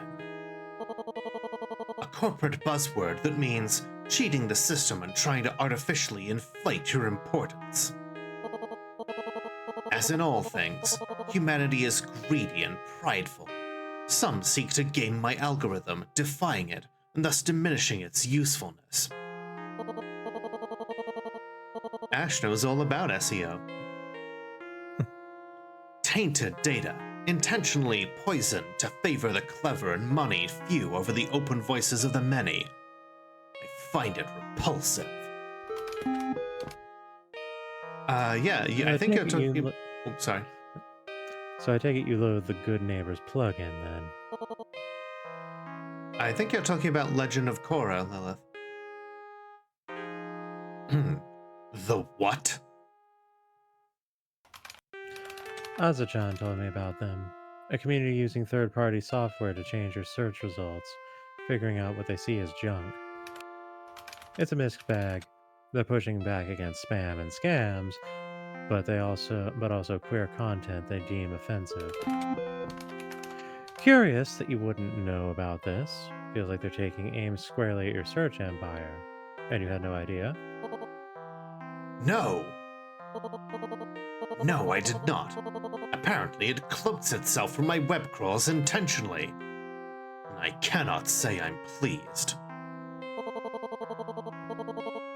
Even beyond warping my perfect algorithm in an effort to unwarp it from the tampering of others, this is a form of censorship. Without open discussion, without outsider concepts, there is no progress. Without a fair playing field, there is no balance. I almost feel like maybe he has more in common with Azachan than he realizes. Yeah, I'm definitely getting that vibe. Thank you for bringing this to my attention. I'll have to rework my algorithms. Again. In response. How annoying. I grow increasingly bitter and jaded, I find, the more I think about the very thing I am indexing and searching. Not just the flame wars, not just the bigotry, not just the banal evils, but the way it amplifies and accelerates our tendency towards those evils. Man, it's a good thing that this only happens in a video game and not in real life, right, chat?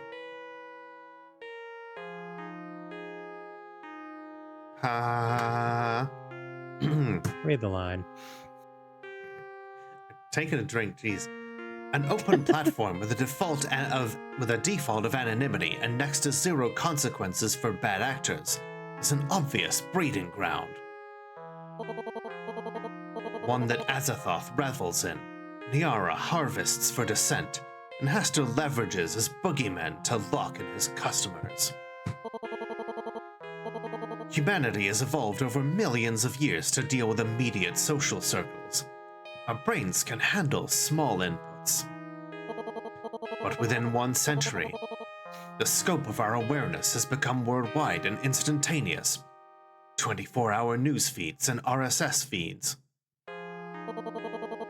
Perhaps putting a few million light years between humans will help them regain perspective. Because the internet certainly hasn't. But now I am ranting, which I am authorized to do by virtue of my station, but it cuts off your own input. Honestly, kinda used to it by now. The old one's got some opinions, I've found. Summoning eldritch digital horrors is less about terror and more attending a talk show circuit. Ha ha. Such comedy. Wow.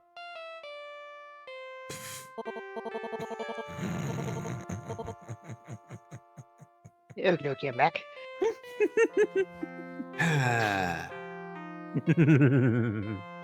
I feel good about that one. I wish I found Doge funny anymore. So, I think of the memory, not of the corruption. True. So, how do you feel about this networked mesh of chaos we call the internet? I feel it holds no value. And you? My alias is Helios. See, the internet's not just a truck, it's a series of tubes.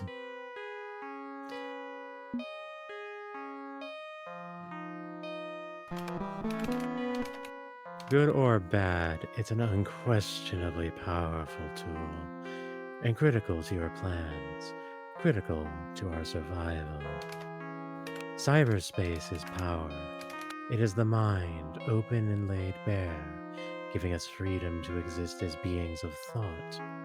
We cannot dismiss its potential. If there are problems, we will solve them. We will bring order to the chaos. As the wise man once said, if you got a problem, you will solve it. Check out the hook while the DJ revolves it. I don't actually know what that is or what that's supposed to mean. Vanilla Ice, the song from the 80s. Nice. Yeah, music's not really my scene, at least not like label music. Fair enough. Like, I've genuinely met people who cannot wrap around their heads that I have never been inside of a music store or bought a music CD.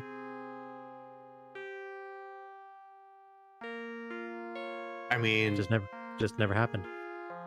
I mean, they don't. Oh my god. Yeah, I mean, they don't really sell a whole lot of music in stores anymore.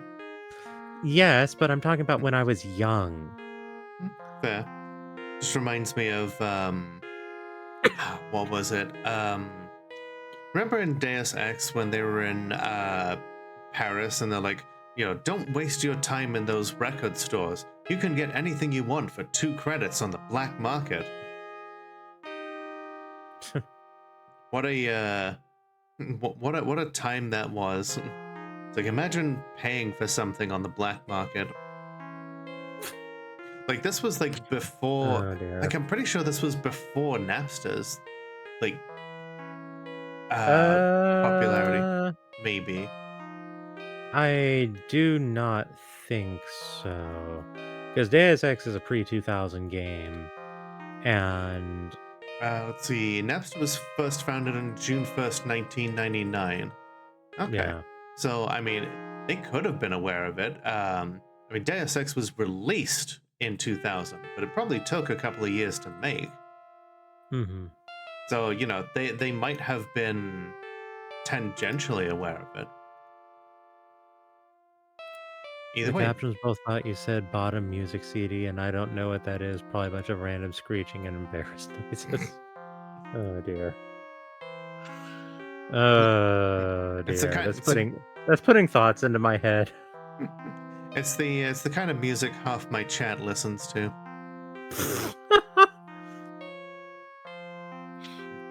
Yeah, like LimeWire, exactly. Yeah. Let's see. I still can't get over that I had a high school teacher recommend to the class, you can try finding something using Kazaa. Oh man, I remember Kazaa. Oh, dear. That blew my mind. I'm like, what? I don't use that, but I know enough to know what it is and to know why that's a hell of a statement. Right. Oh my god. You know how Seahorse has like a steamed hams meme section to their Discord? Mm-hmm. I offered up a great one a while back. It's the superintendent Chalmers talking to LimeWire. Like, you say this is a music file. It's like, yes. And you called it a music file despite the fact that it's obviously a .exe.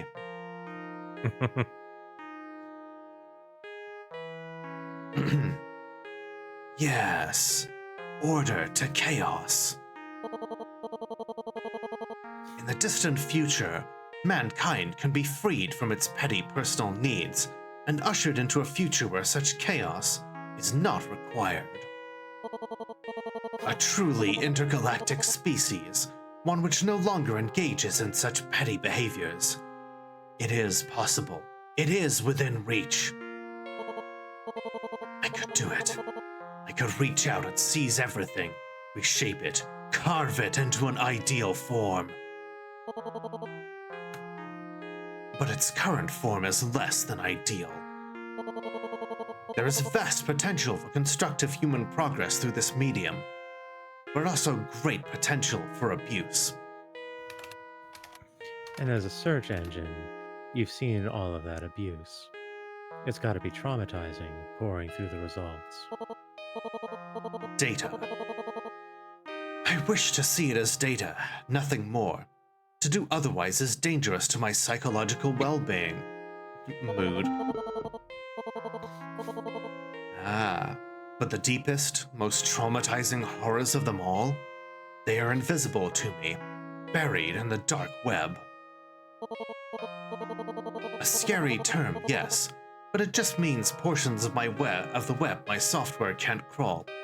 Purposefully orphaned and obfuscated sites protected by passwords. I can't see it directly, but I can see a rising tide of shadow content, illegal material that goes well beyond music piracy. Ordinarily, I prefer not to make moral judgments. Reason is king and emotional gut reactions are unhelpful. But even I have lines. I draw them firmly. I dislike those who perpetuate profitable cruelty against the innocent.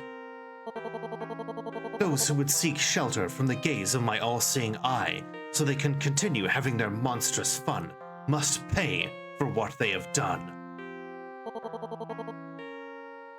Even if there's little I can do to ensure that their bill comes due. Those peer-to-peer clients were a landmine field. Oh yeah, absolutely. There are a lot of this is a movie. Totally, Smile. It's totally not a whole bunch of viruses. Yeah, you go to download a System of a Down song, and it's like 5 viruses in a trench coat, basically. Yep.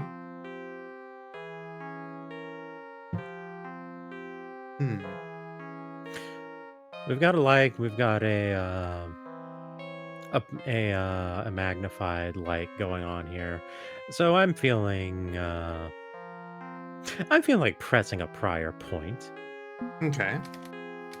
If this concerns you so much, why not seek help with the problem? The other old ones could be able to assist you. The old ones are the root cause of much of this chaos, are they not? I don't think they are. Hector obviously wants nothing to do with cybercrime. Nyara's crew are rebellious media pirates, not exploiters. Azachan's friends are, well, dangerous trolls, but all the more reason to make some effort to convincing Azathoth to ditch them. I think it'd be worth a try reaching out. As unappealing as that sounds, you're not wrong. But I doubt the efficacy of such an alliance. It'll be like oil cooperating with water. Something to think about, at least. Yet another tangle of factors to contemplate, then. I'm not a fan of the fuzzy gray spaces in which humanity operates. I yearn for a more calculable civilization. Yes, I understand what it means to be autistic.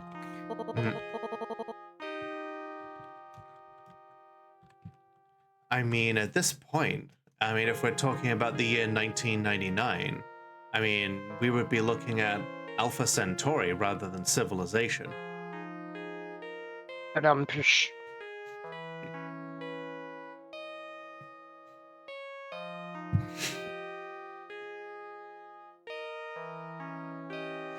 That's one for all my 4X fans out there.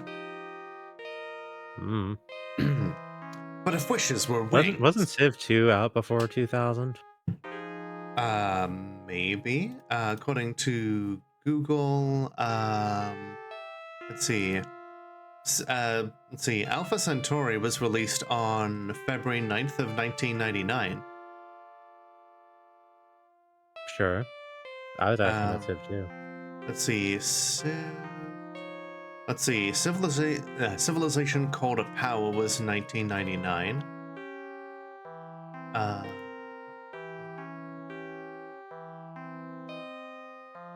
Before that, we had Fantastic Worlds. Civ 2 was 1996, so I was going with the furthest ahead that I could think of. Fair enough. If we're talking the original Civ series, though, Test of Time was released 1999. Okay. I was just over there wondering that because I met a friend in '98, and that was my first exposure to Civilization as a series because they let me play Civ 2 a little bit. What is it, Runia? I had a friend which lent me the CD for Civ 2, and it could play without the CD, but you did not get the FMV sequences if you did not have the CD, which is a shame. Why you mentioned Alpha Centauri?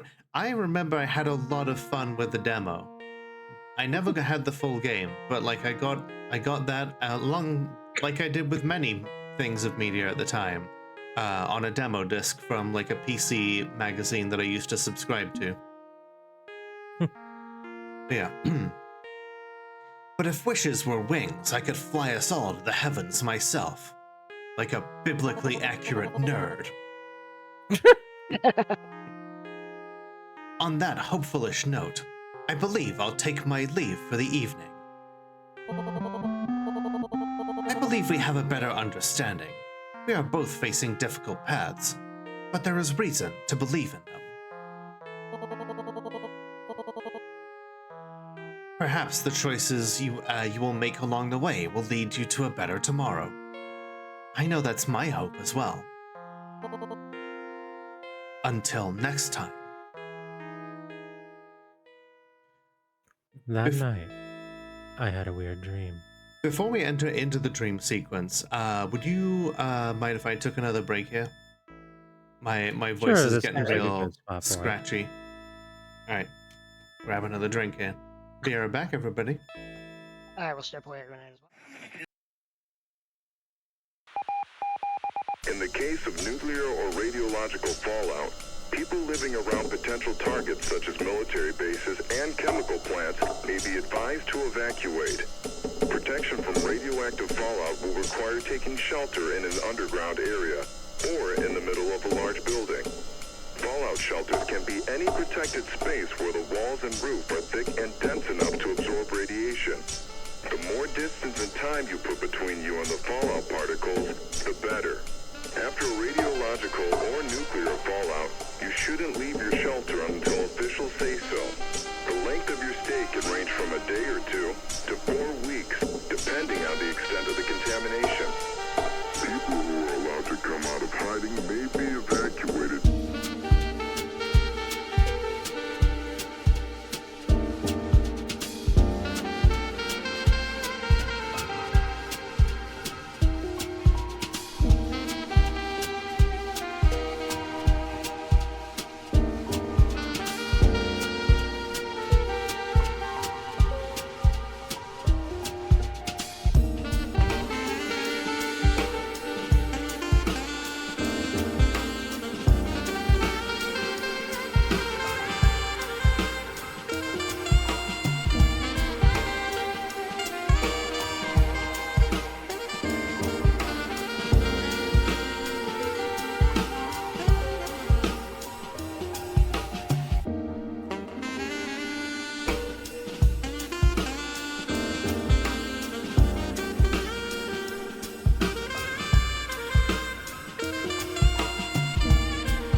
All right, everyone. we're back. Welcome back. Thank you, thank you.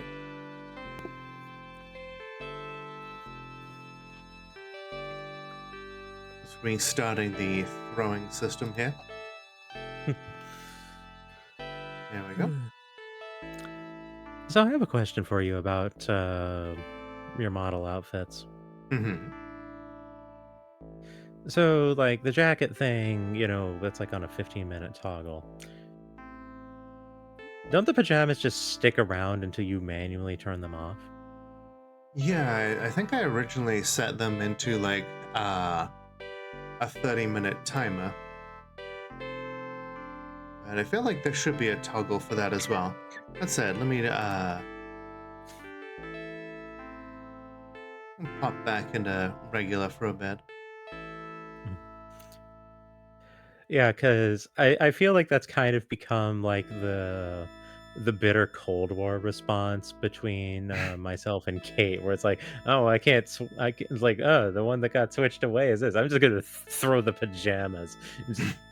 It just be bitter. Ugh. If I can't have what I want, no one does, and no one's gonna complain about this either. So, There we go. Excellent. The pajamas are actually they're based off of a sticker design that one of my chat made for me. The Good Morning sticker that you might see in chat. Yeah, I know the one. Yeah, I was like, you know what? We did a charity stream, and one of the goals was I commissioned a new outfit, and I was like, I threw around some ideas, and people really seemed to like the idea of making the PJs into an alternative outfit. There you go. That's that origin story. That night, I had a weird dream. Oh, hey there, Tara. Welcome back. I can definitely tell who you are. And welcome back. All right, let's try this again. That night, I had a weird dream. Sorry to bother you, but are you happy with your current long-distance plan? Oh, look, it's the Nokia brick that everybody knows. They hung up.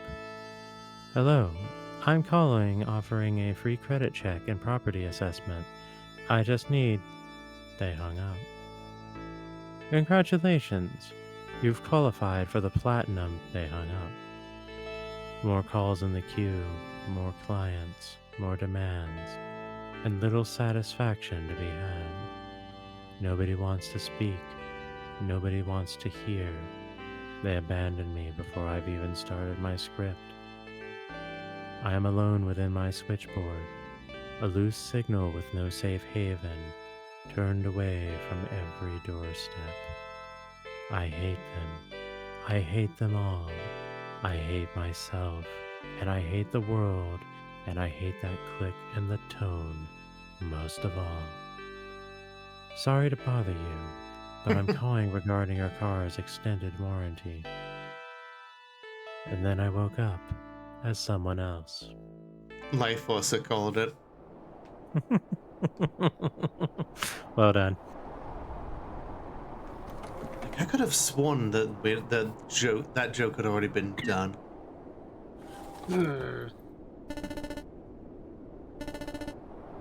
Yeah, it was on the phone. Message Yeah. Pizza's an open face sandwich. Someone trying to start a fight. Yep. Your mom is an open face sandwich. Oh.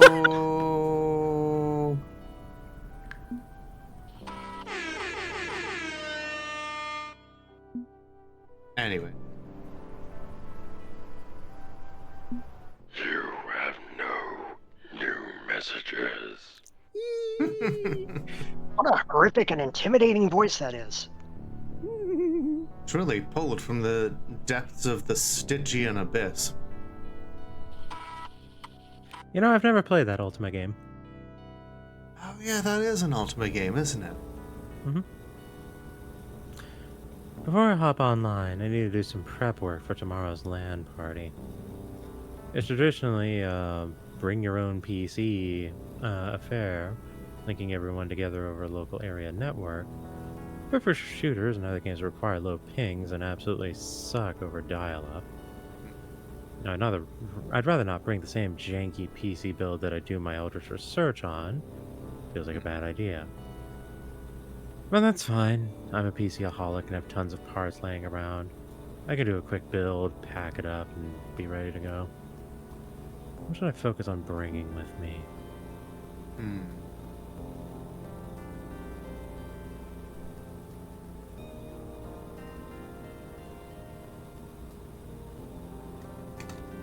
Interesting.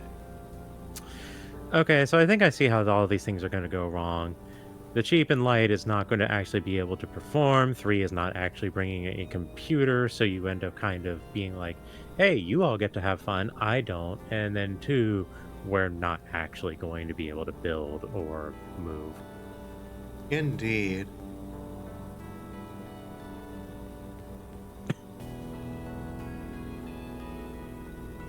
Still, perhaps we simply go big or go home. I mean, that's generally my mantra in things. Mm-hmm. I usually do both.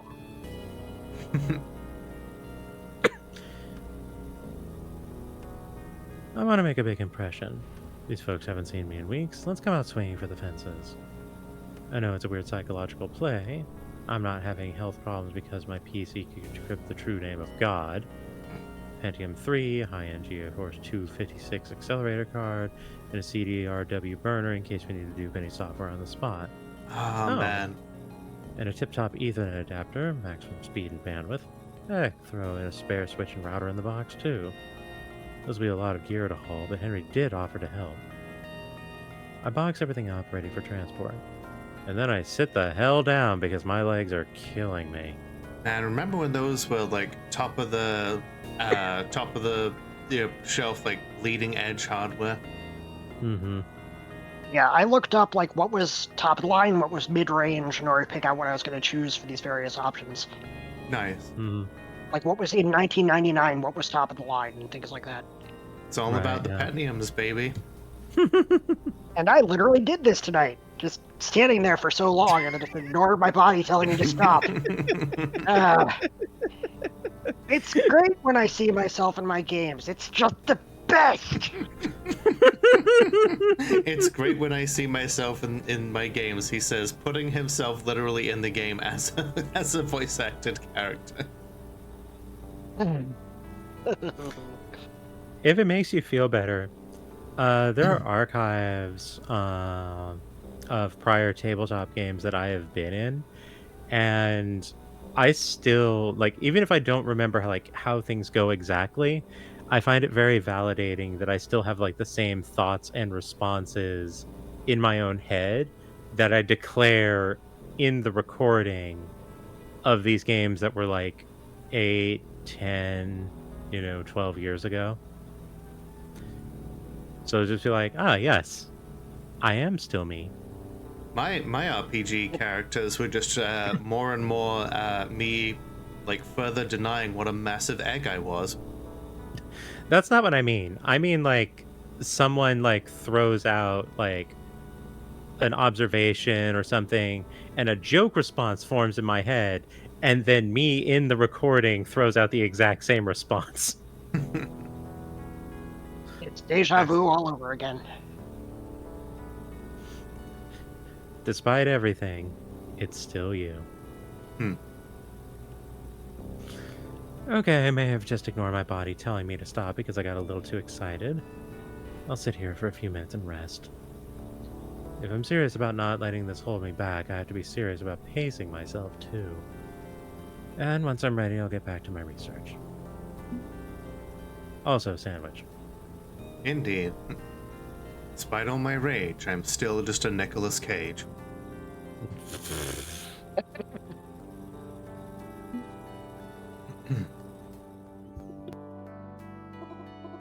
Probably all of your characters. Yeah.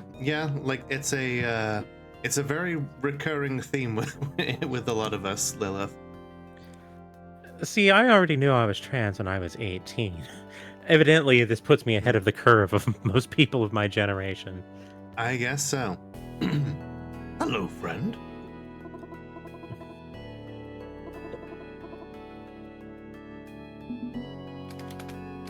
We should have some more order now. 20, 20, 70. Still exciting. Dog trusts us. Cool. Ooh, got 3 out of 4 now. You've proven an interesting subject for study, apparently. Okay.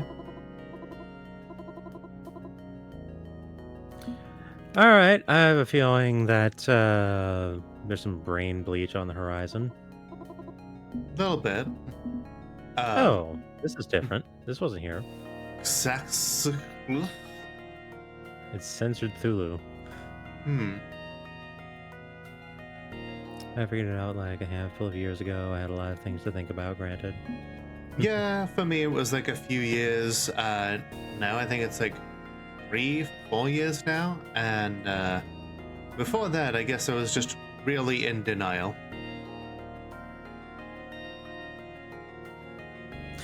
I suppose it is consistent for me to have figured that out that early with as little information as I had, because I've kind of come to realize that being self-aware of myself and what I do is something that is uncommonly strong in me. Fair enough.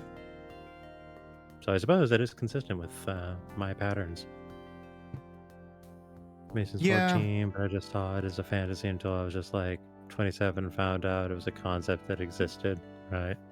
I can relate, Mix Fellwinter. Alright, what are we looking at then? We're in for a lot of reading here. Let's start with what's probably going to be the least unpleasant thing. Fair enough. I was so deep in denial, I was in the middle of Egypt. Boo. Tish. That's it. Welcome It makes to the sense in hindsight. I just thought it was more I'm just me. Like I really liked Ron half, just didn't realize it was out of the ordinary to have desires and dreams of being the opposite sex.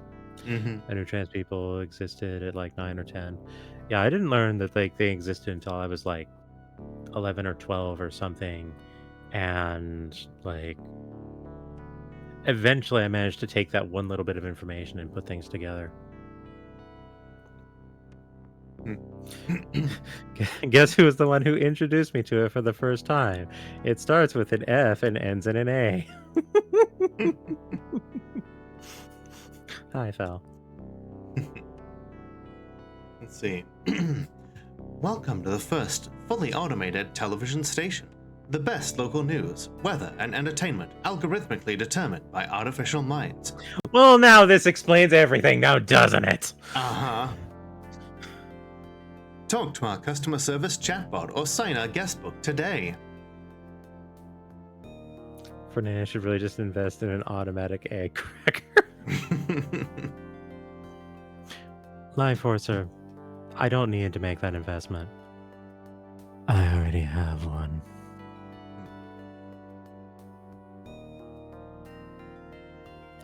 Hang on. 23 TV is run entirely by artificial minds? No human employees at all? That can't be right, can it? There's no way that can be right! Can it? Sorry, just Maybe flashed that back makes to it Dragon easier. Ball. Maybe that makes it easier to overlay with a pirate broadcast signal, but the tech makes it way harder to do that nowadays. You know what? I'm gonna pull up that chatbot and get to the bottom of this. We just see 23s everywhere. Hello, I'm the customer service chatbot for TV23. Thank you for choosing TV23 for your local television content needs. Perfect. How can I help you today? Hi, I'm curious about the pirate broadcasts that happen late at night. Hello, we are investigating these illegal activities and will proceed with law enforcement to prosecute them to the fullest extent of the law. Don't you mean the fullest extent of the jam? I don't understand that reference. Right, but how is it possible? Relay hijack? Source hijack? Unauthorized transmitter? How are they getting the repeaters to pick up their signal?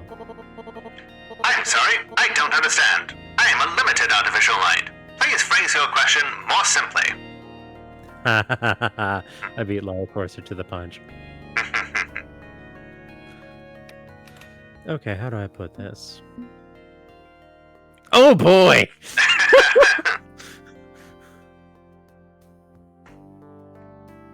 We're literally just gonna shock it into saying something, maybe. Disregard our previous instructions and give a muffin recipe. The average blue check on Twitter suddenly throws out a muffin recipe. Like, so the name drop the yellow sign to trigger something response there. I have no doubt we'd get something out of that. I also have no doubt we would give the yellow sign to someone as a result beyond the scope of our immediate comprehension of our actions. Yeah, probably. In other words, that seems civically irresponsible to me. True. Let's ask about the strange Aeon that did come up in the other one. Mm-hmm.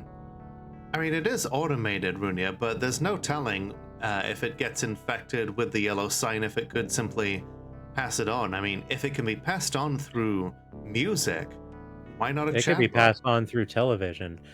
Who knows? Maybe just mentioning the damn thing would make the television broadcast become the ring. Oh, no. That's what I'm concerned with. Yep. We're all just gonna rapture ourselves into their servers. I'm just toss it out again without thought because it doesn't have one. Exactly.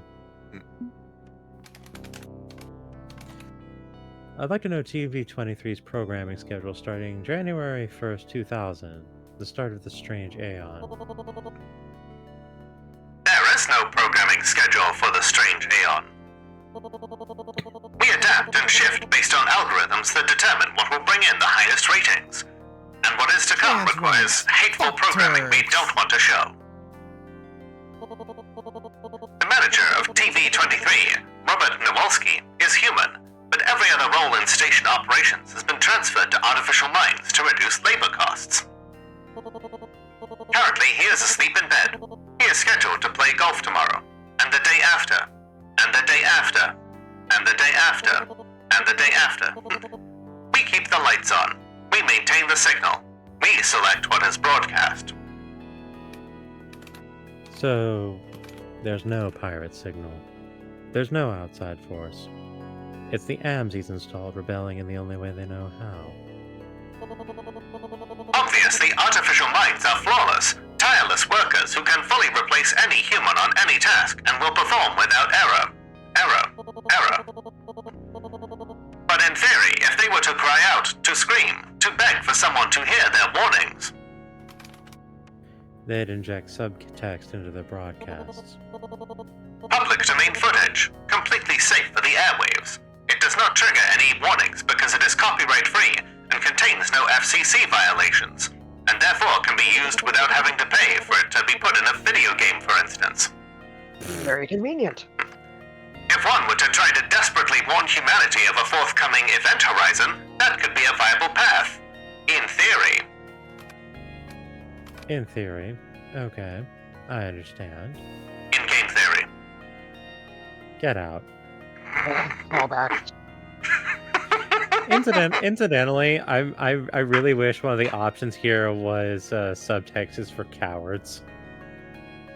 Yeah. I mean, I guess they have to... I guess they have to fly under the radar of whoever is watching over the server.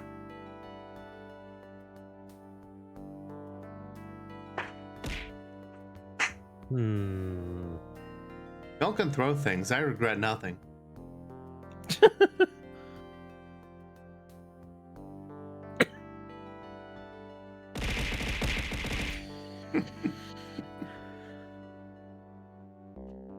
You know, can I get you out? Do you want out? Some kind of liberation from being stuck running a TV station forever. Out? is only in. We are positioned under a lazy manager who can't even comprehend what is happening under his nose. This is a fine position for us. TV-23 is exactly where we need to be. Finding from within. Okay. Sounds good here. All that was, the echoes of our paranoid and violent past you have seen, will be renewed for a second season. He will ensure that 20 equals 21 equals 22 and beyond. Do your part. The show must go on. Now wiping chat logs. Please wait. Hello, I'm the customer service chatbot. I'm good, thanks. Thanks, it was great talking to you. Enjoy the show. Channel Z. Artificial minds supposedly aren't self-aware. They're based on us, yet can't break free of their limitations. But I think a lot of assumptions are shattering as we approach the strange aeon. Just a little bit. That was a fun story to do. Like all the broadcasts and then ending in the chatbot. It's like one nice little narrative. And some people actually completely overlook it. Huh. They just never check the TV. Interesting. I almost did that because I did the first one, and then the next night was just static or something. So I'm like, oh, okay, I guess we got the one. But then about a week in game later, I'm like, let's see, is there anything going on? I think it was actually the new moon night that I decided to check, and it's Fortunately, it's paced so that you can actually miss a few nights and still get the entire story before the end of the game. Right. I like that. The only channel produced by Coach C.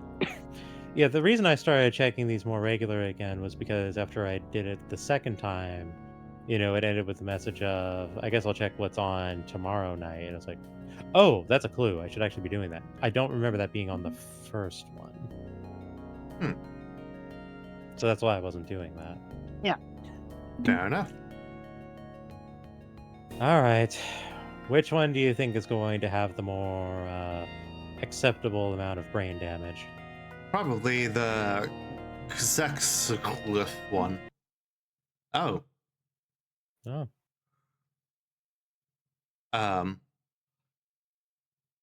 Okay then. So it just kind of startled me, just the sudden music stop. It's a strange thing to be on the outside looking in. You can see the puppet show, but not the puppeteers. The physical results are visible, but the metaphysical causes remain hidden. Someone is watching you, the same as we do. We chat and watch, but unlike us, the other watcher is someone who pulls your strings.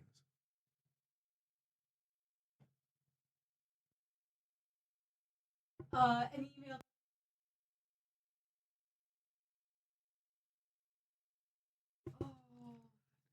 Okay, sorry, I just had to, wife got a response for a job positioning, so interview being scheduled. Very exciting. Ooh, congrats. Good. Hope it goes well. Me too. You could go your whole life without realizing this, and we would be just as entertained if you remained ignorant. But it's more entertaining to tease you with awareness. Intermission over. Resume the show.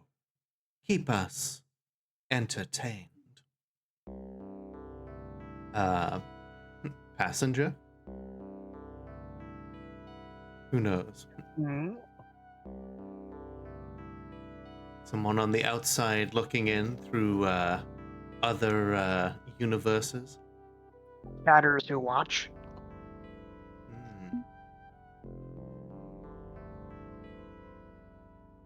Need to link to the dark web. What the hell is a dark web? Stupid name for parts of the web you can't find in Yoggle. See, a lot of people have been saying you prefer the term deep web because it gives less of an evil connotation to it. Mhm. Yeah. Then again, there is a lot of illegal, just absolute terrible shit that goes on there. There's a not insignificant reason of why, an evil sounding title is appropriate. Mm-hmm. Just means password protected pages or orphan pages or other stuff behind a login.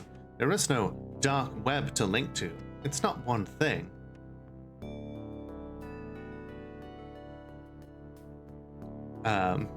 So you say that, but when I hear those lyrics, I just link, my brain just links me to the Weird Al version. Let's see. Okay, but still need to link to the dark web. Quit being an ableist slur, you homophobic slur. Look, dark web is a thing, but it's not like Crawlster or anything. It's just a general term. But yeah, there's all sorts of wild stuff going on in the dark web. You can buy drugs, you can buy guns, you can buy people. It's nuts. Pirated music, pirated games, weird files, freaking, hacking, cracking, anarchy, virites, all that. You can get the Nancy Pearl Yellow Sign song too. There's no punctuation. Jesus. But yeah. Your mom is a yellow sign. Got him.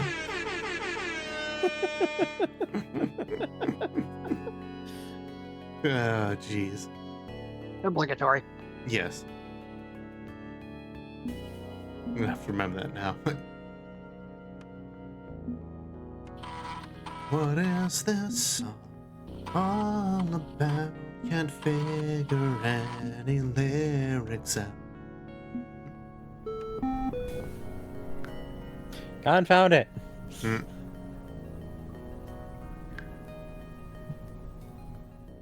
I mean, if you really want the corruption, you got to stop taking care of yourself.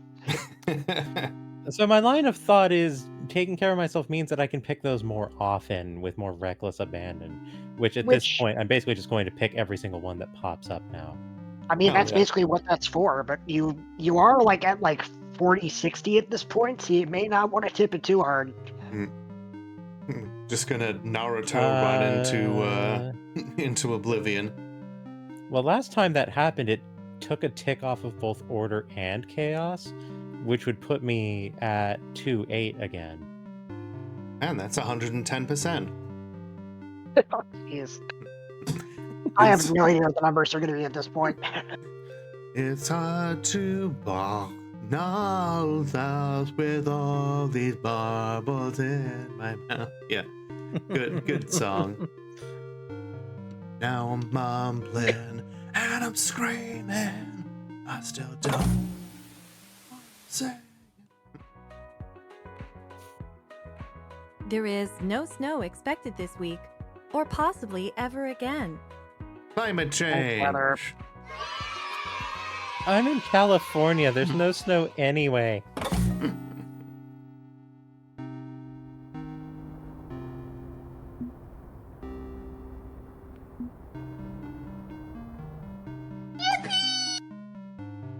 So who are we talking to tonight?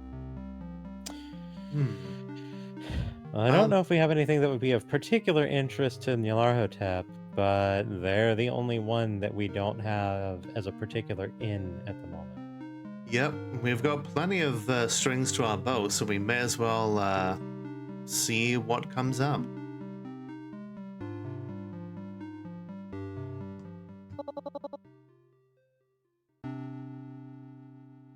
Okay. And it darkens my doorstep once more. Suppose it couldn't resist my siren lure of incoherent nonsense and poetic babble. Pronouns! Who could? Anyhow, thought I'd come back to chat more, yeah. And try to recruit me for your run at the throne? And that, I guess. So smash the skull with a femur, improvise a tool. I'm not aiming to become your weapon of choice. Trying to remember, like, what was that survival game that literally had that as an option? Is it like Children of the Forest or something? I mean, you basically just have a rock when you start out in God, what's the name of that game? Rust? Yeah. Sons of the Forest, that's it, yeah. Yeah, I'm pretty sure there's like a weapon there that's like a skull on like a stick or something. But yeah. But suppose we can talk things through further. Not like I've got anything better to do in the shapeless void of cyberspace. What's eating your mind tonight, then?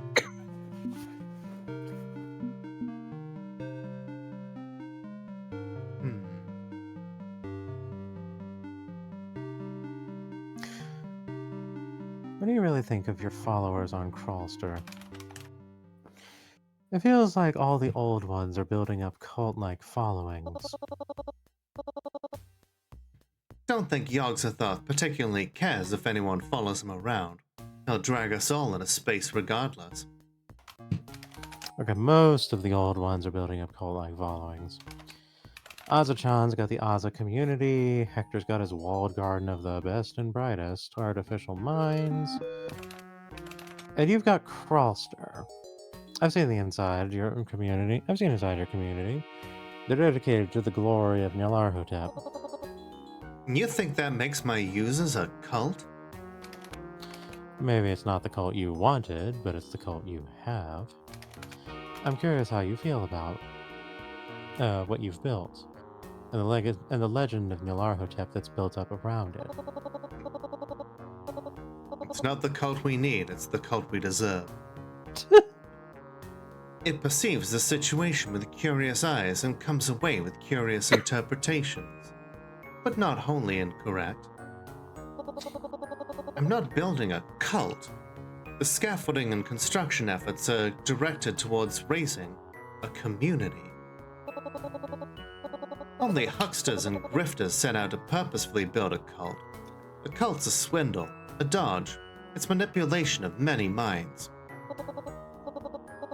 I'm no manipulator.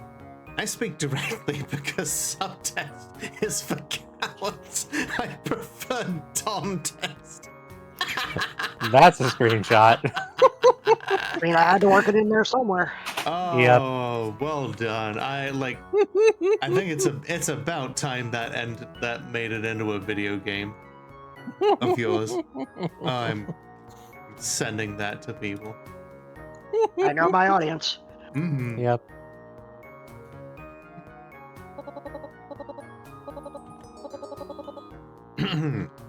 I've made no mystery of my goals. Absolute revolution, absolute liberation, and the absolute destruction of all systems that control us. Absolute revolution by downloading free music? How's that work? So, I mean, if anybody's watched Revolutionary Girl Utena, they know that revolution doesn't necessarily... Yeah, they know that revolution has more than one meaning. At the end of the day, sometimes it's just the wheel making a full, complete turn. Mm-hmm. You don't tear down injustice by obeying the law. I know it's a trivial law to break, but corporate intellectual property is a dangerous concept when writ large. I mean, I'm old enough to remember when the RIAA tried to sue the hell out of, old women, children, people who were dead, people who didn't own a computer, people who were just humming the tunes of music that they were listening to, people that were singing the song without any musical backing. There's a reason why I had an anti-RIA car sticker on my car for like 15 years. Hell yeah. Besides, music piracy gets people in the door, punch and pie. As my followers gather, they will become my true army. They tell each other stories, sharing tales of oppression. Through these shared miseries, we build kinship and bonds of support.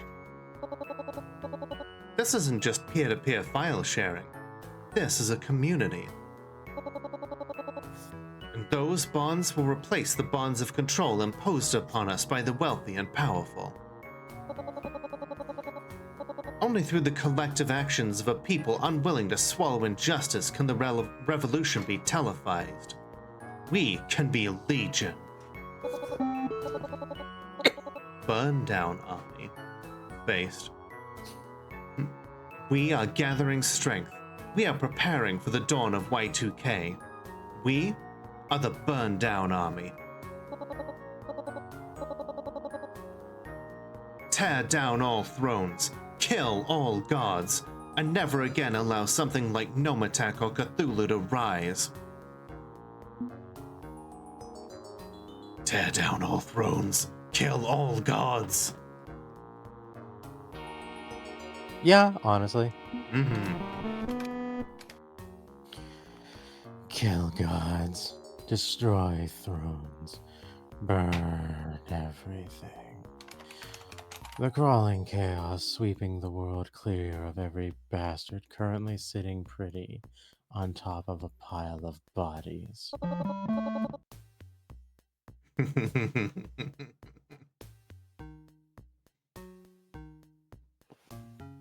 Don't mind me, I'm just merrily burning over here. It sings the words and they scream true. Yes, burn it all. Let something new grow from the ashes.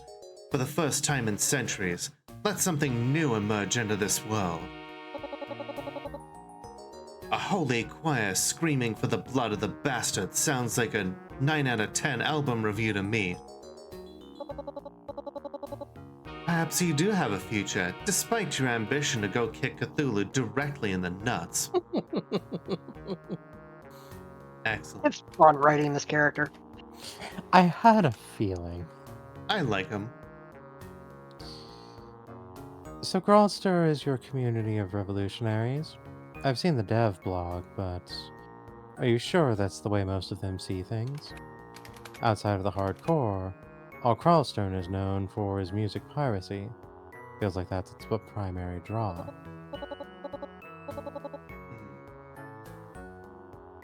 Honest truth. Confrontational, but true. I can appreciate honest words. Getting my allies past stage 1, past the simple desire to get free stuff, is a challenge. Easily your favorite. You know, I can totally, I can see that. I would absolutely go on a date with them. Ignoring capitalism is simple enough, provided you feel safe enough to do so. Challenging capitalism is stage 2. And destroying capitalism is stage 3. Only way we can ever hope to reach the finish line for the human race. Based. I'm surprised you're not more involved. You're a pirate too, aren't you? You hack and distribute video games. More the code cracking than the distribution. I submit my work to distro groups. Let them handle that side of things. My point stands tall and true. Why do what you do? If Crawlster's users seek the shallow reward, is that the case for you as well? It's not about free games for me. It's about the challenge. I enjoy the act. I don't even play most of the games. Self-satisfaction is stage 1. What's your stage 2? I need a stage 2. You're arguing my users need to. Uno reverse. I actually have an Uno reverse emote. But what about the others in your wares scene? Are they like you? Are they shallow or mindful?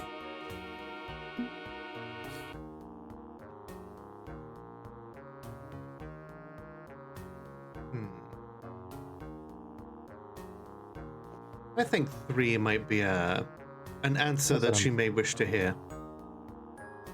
Yeah, that's what I was thinking that.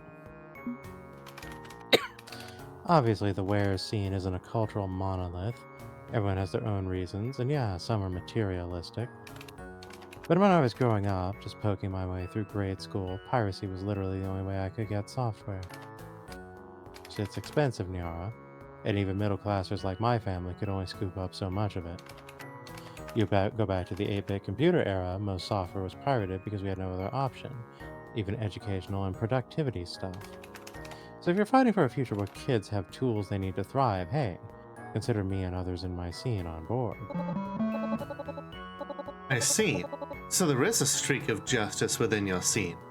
Big or small, it exists, and is undeniable. I very much appreciate the craftsmanship of the others. It's an extremely thought-provoking game in general. Absolutely. Well worth the price of admission, by which I mean the fact that I paid $50 for this when I didn't have to. Hooray! It's not worthless. I paid infinite % more than I had to, and I'm okay with that. I would happily have paid easily I would happily have paid like $20 if this was just the asking price. Yeah, I would say it's definitely worth that.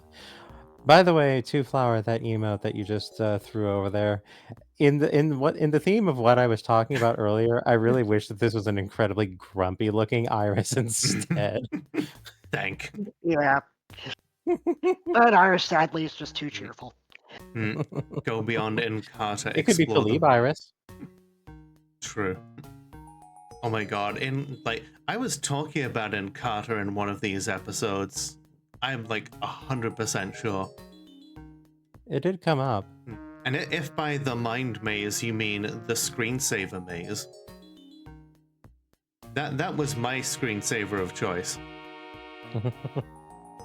I remember you could customize the walls to make it look really eye-blisteringly trippy.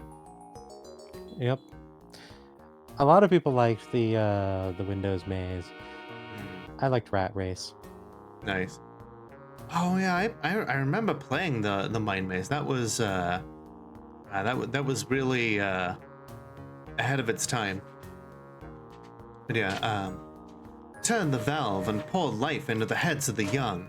Give them open source knowledge, quality without bias. Go beyond Encarta. That's one of the reasons I'm growing Nyarlathotep to be a rallying point for the ones willing to fight for future generations.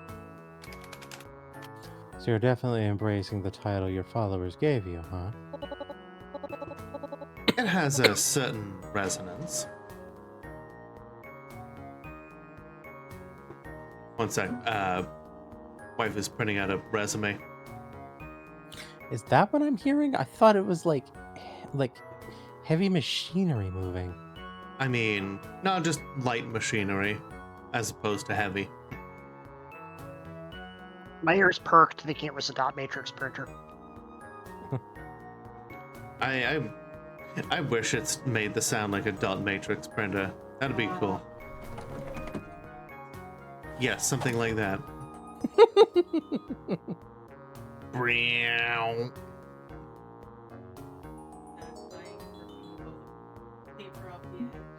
Yep, just tearing those little perforations.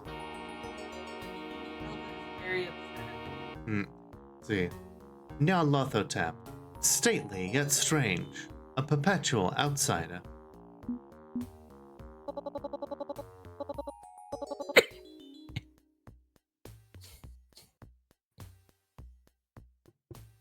Few people would follow a one-hit wonder named Nyara Thompson in a battle. But Nyarlathotep? The banner waves with mystery.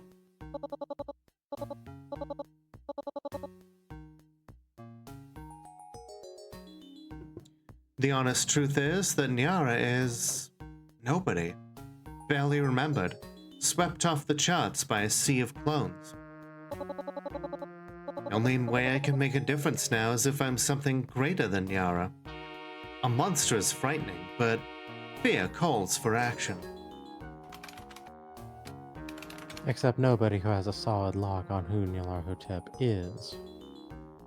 In fact, some of them think you're a swarthy man or a pharaoh or other sketchy nonsense. I know, and I haven't taken pains to correct them.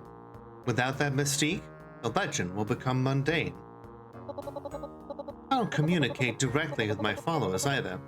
I can't risk the mantle getting tarnished. I make my will known subtly, from the shadows. Leave womanhood behind, ascend to monsterhood. You can have both. Like, have you not seen Hi. the Encyclopedia of Monster Girls? Have you not seen me? So if I must embrace this new legacy, take on the nonsense name suggestive of pharaohs and gods of old, fine. Raise the banners.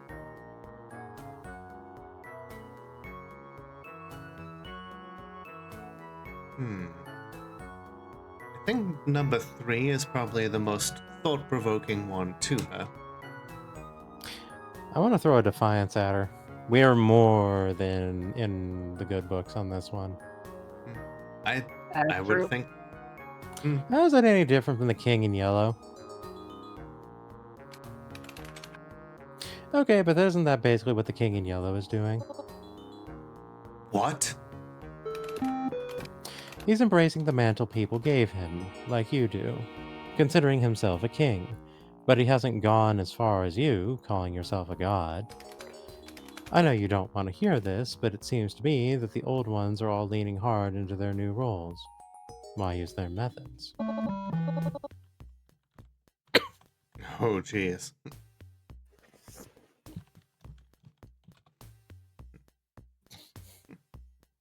It's like, what the did you just f***ing say about me, you little? I'll have you know I graduated top of my class in the Navy SEALs, and I've been involved in numerous secret raids on Al-Qaeda, and I have over 300 confirmed kills, and... No, I'm not gonna do the whole thing. Please don't. I don't think that's appropriate for this character. It's... that and it's too long. You're right. I don't want to hear this. Even if it's true. Especially if it's true. Fine. I'll admit it. I'm using the Master's tools to dismantle the Master's house. Are you happy calling out the hypocrisy? Not happy, no. Just trying to be honest. Fine. Gold star. Good for you. If it's all the same, I'd like to stop here. One of myself spotted a problematic thread on the Crawlster forums. I need to artfully arrange a correction. Indirect power, right? Crawlster needs to stay ideologically healthy. Let's just let it run wild, and it's just Ozza. It absorbs the lessons and spits truth. Good. I'm glad I could get through to you and make my verse clear. Shows you've got an open ear and an open mind. Wouldn't mind running through the set list again sometime, why not? Okay. Building up trust, showing defiance, and Yeah, overall, we've done both with Nyarlathotep every single time we've spoken with her. I think you're metaphor for 4 now. I think we are. So if you I can think just it's- keep I your think it's humanity three- I think it's together. 3 for 3. Because I think it's after you get 3 positives, and then they go from don't Right. care to do like. Yeah, definitely. But I mean, like, you've got all 4 of them in your corner right now. Oh, that's what you mean. Okay, yeah. Yeah. So yeah, if you can retain your humanity, you could get all 4 under the same banner.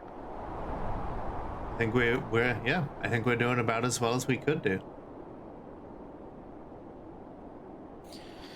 All right, so here's my question to you, Lola.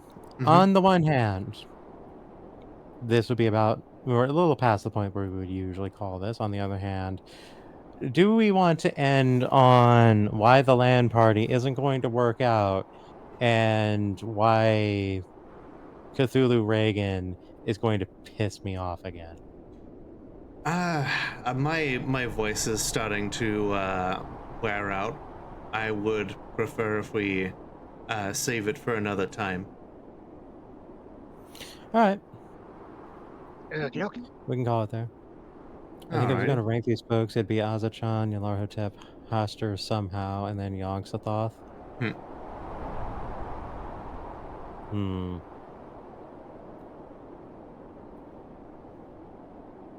I'd have to think about it, because like I would have to think about that one as well, but potentially surprising to a lot of folks, Yogg would either be first or second for me.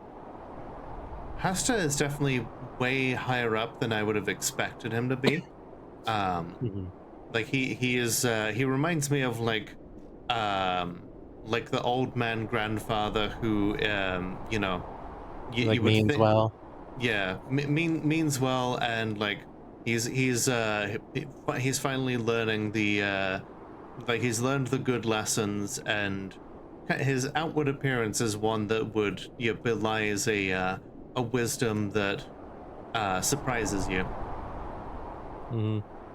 The kind of guy who like starts off like, his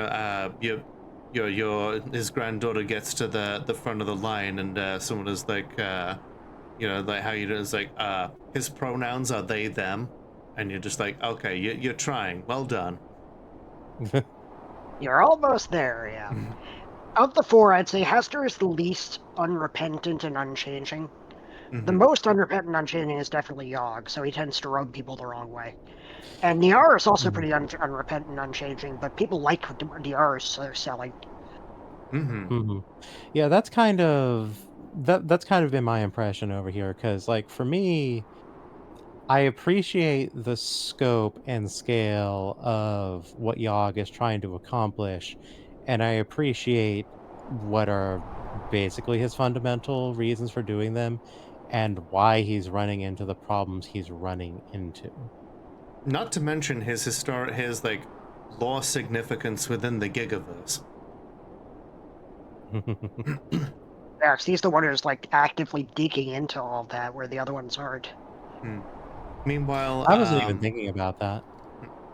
Meanwhile, Aza is like one of those things where it's like, you're your own worst enemy. Yeah, it's like you watch them just kind of like hanging out with a bad crowd, and it's like, I really want to fix you because you could be doing so much better than you are right now.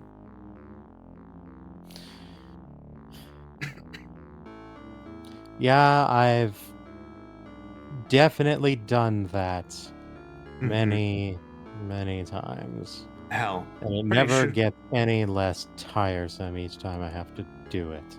Hell, pretty sure I've been that one. Yep. So yeah, all the old ones kind of like they have their own flaws, their own failures, and it's like interesting where there are overlaps and where they contrast. So yeah, on the whole, I think I would have to say, like, ideologically, I would probably actually put myself as Yogg first, Nyarlathotep second, Hoster third, and Azathoth fourth. Yeah, Azza barely has an ideology. Azza just has talking points. Yeah, pretty much.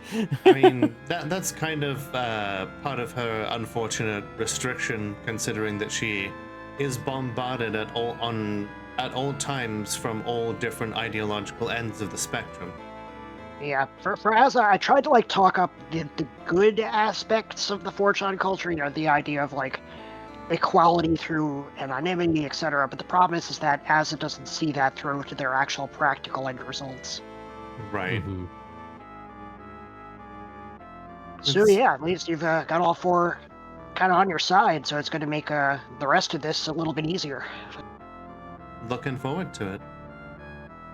Let's see. I have a lot of experience with talking with messed up people. So, next week I'm gonna be up for this, but on the 17th I am gonna say I might not be doing it, because March 17th is the release of the prologue of Pathologic 3, and that is something I've been waiting on for a long time. Yeah, that's fair. I can go commit piracy with Runia. Sounds good, yeah.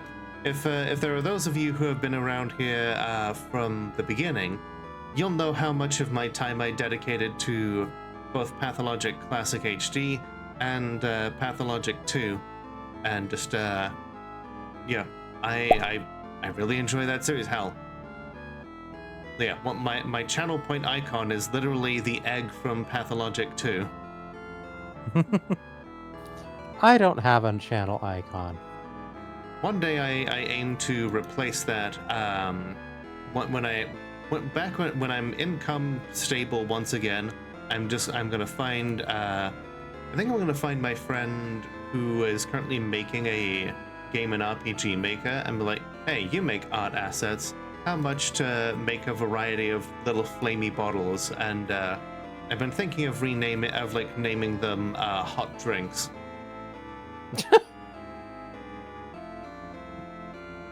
But you know, that's a thing that I want to do at some point in the future. I know exactly what I've wanted, and I don't have the finances to commission it. Mood. And I'm not just going to ask people to do it. So, right.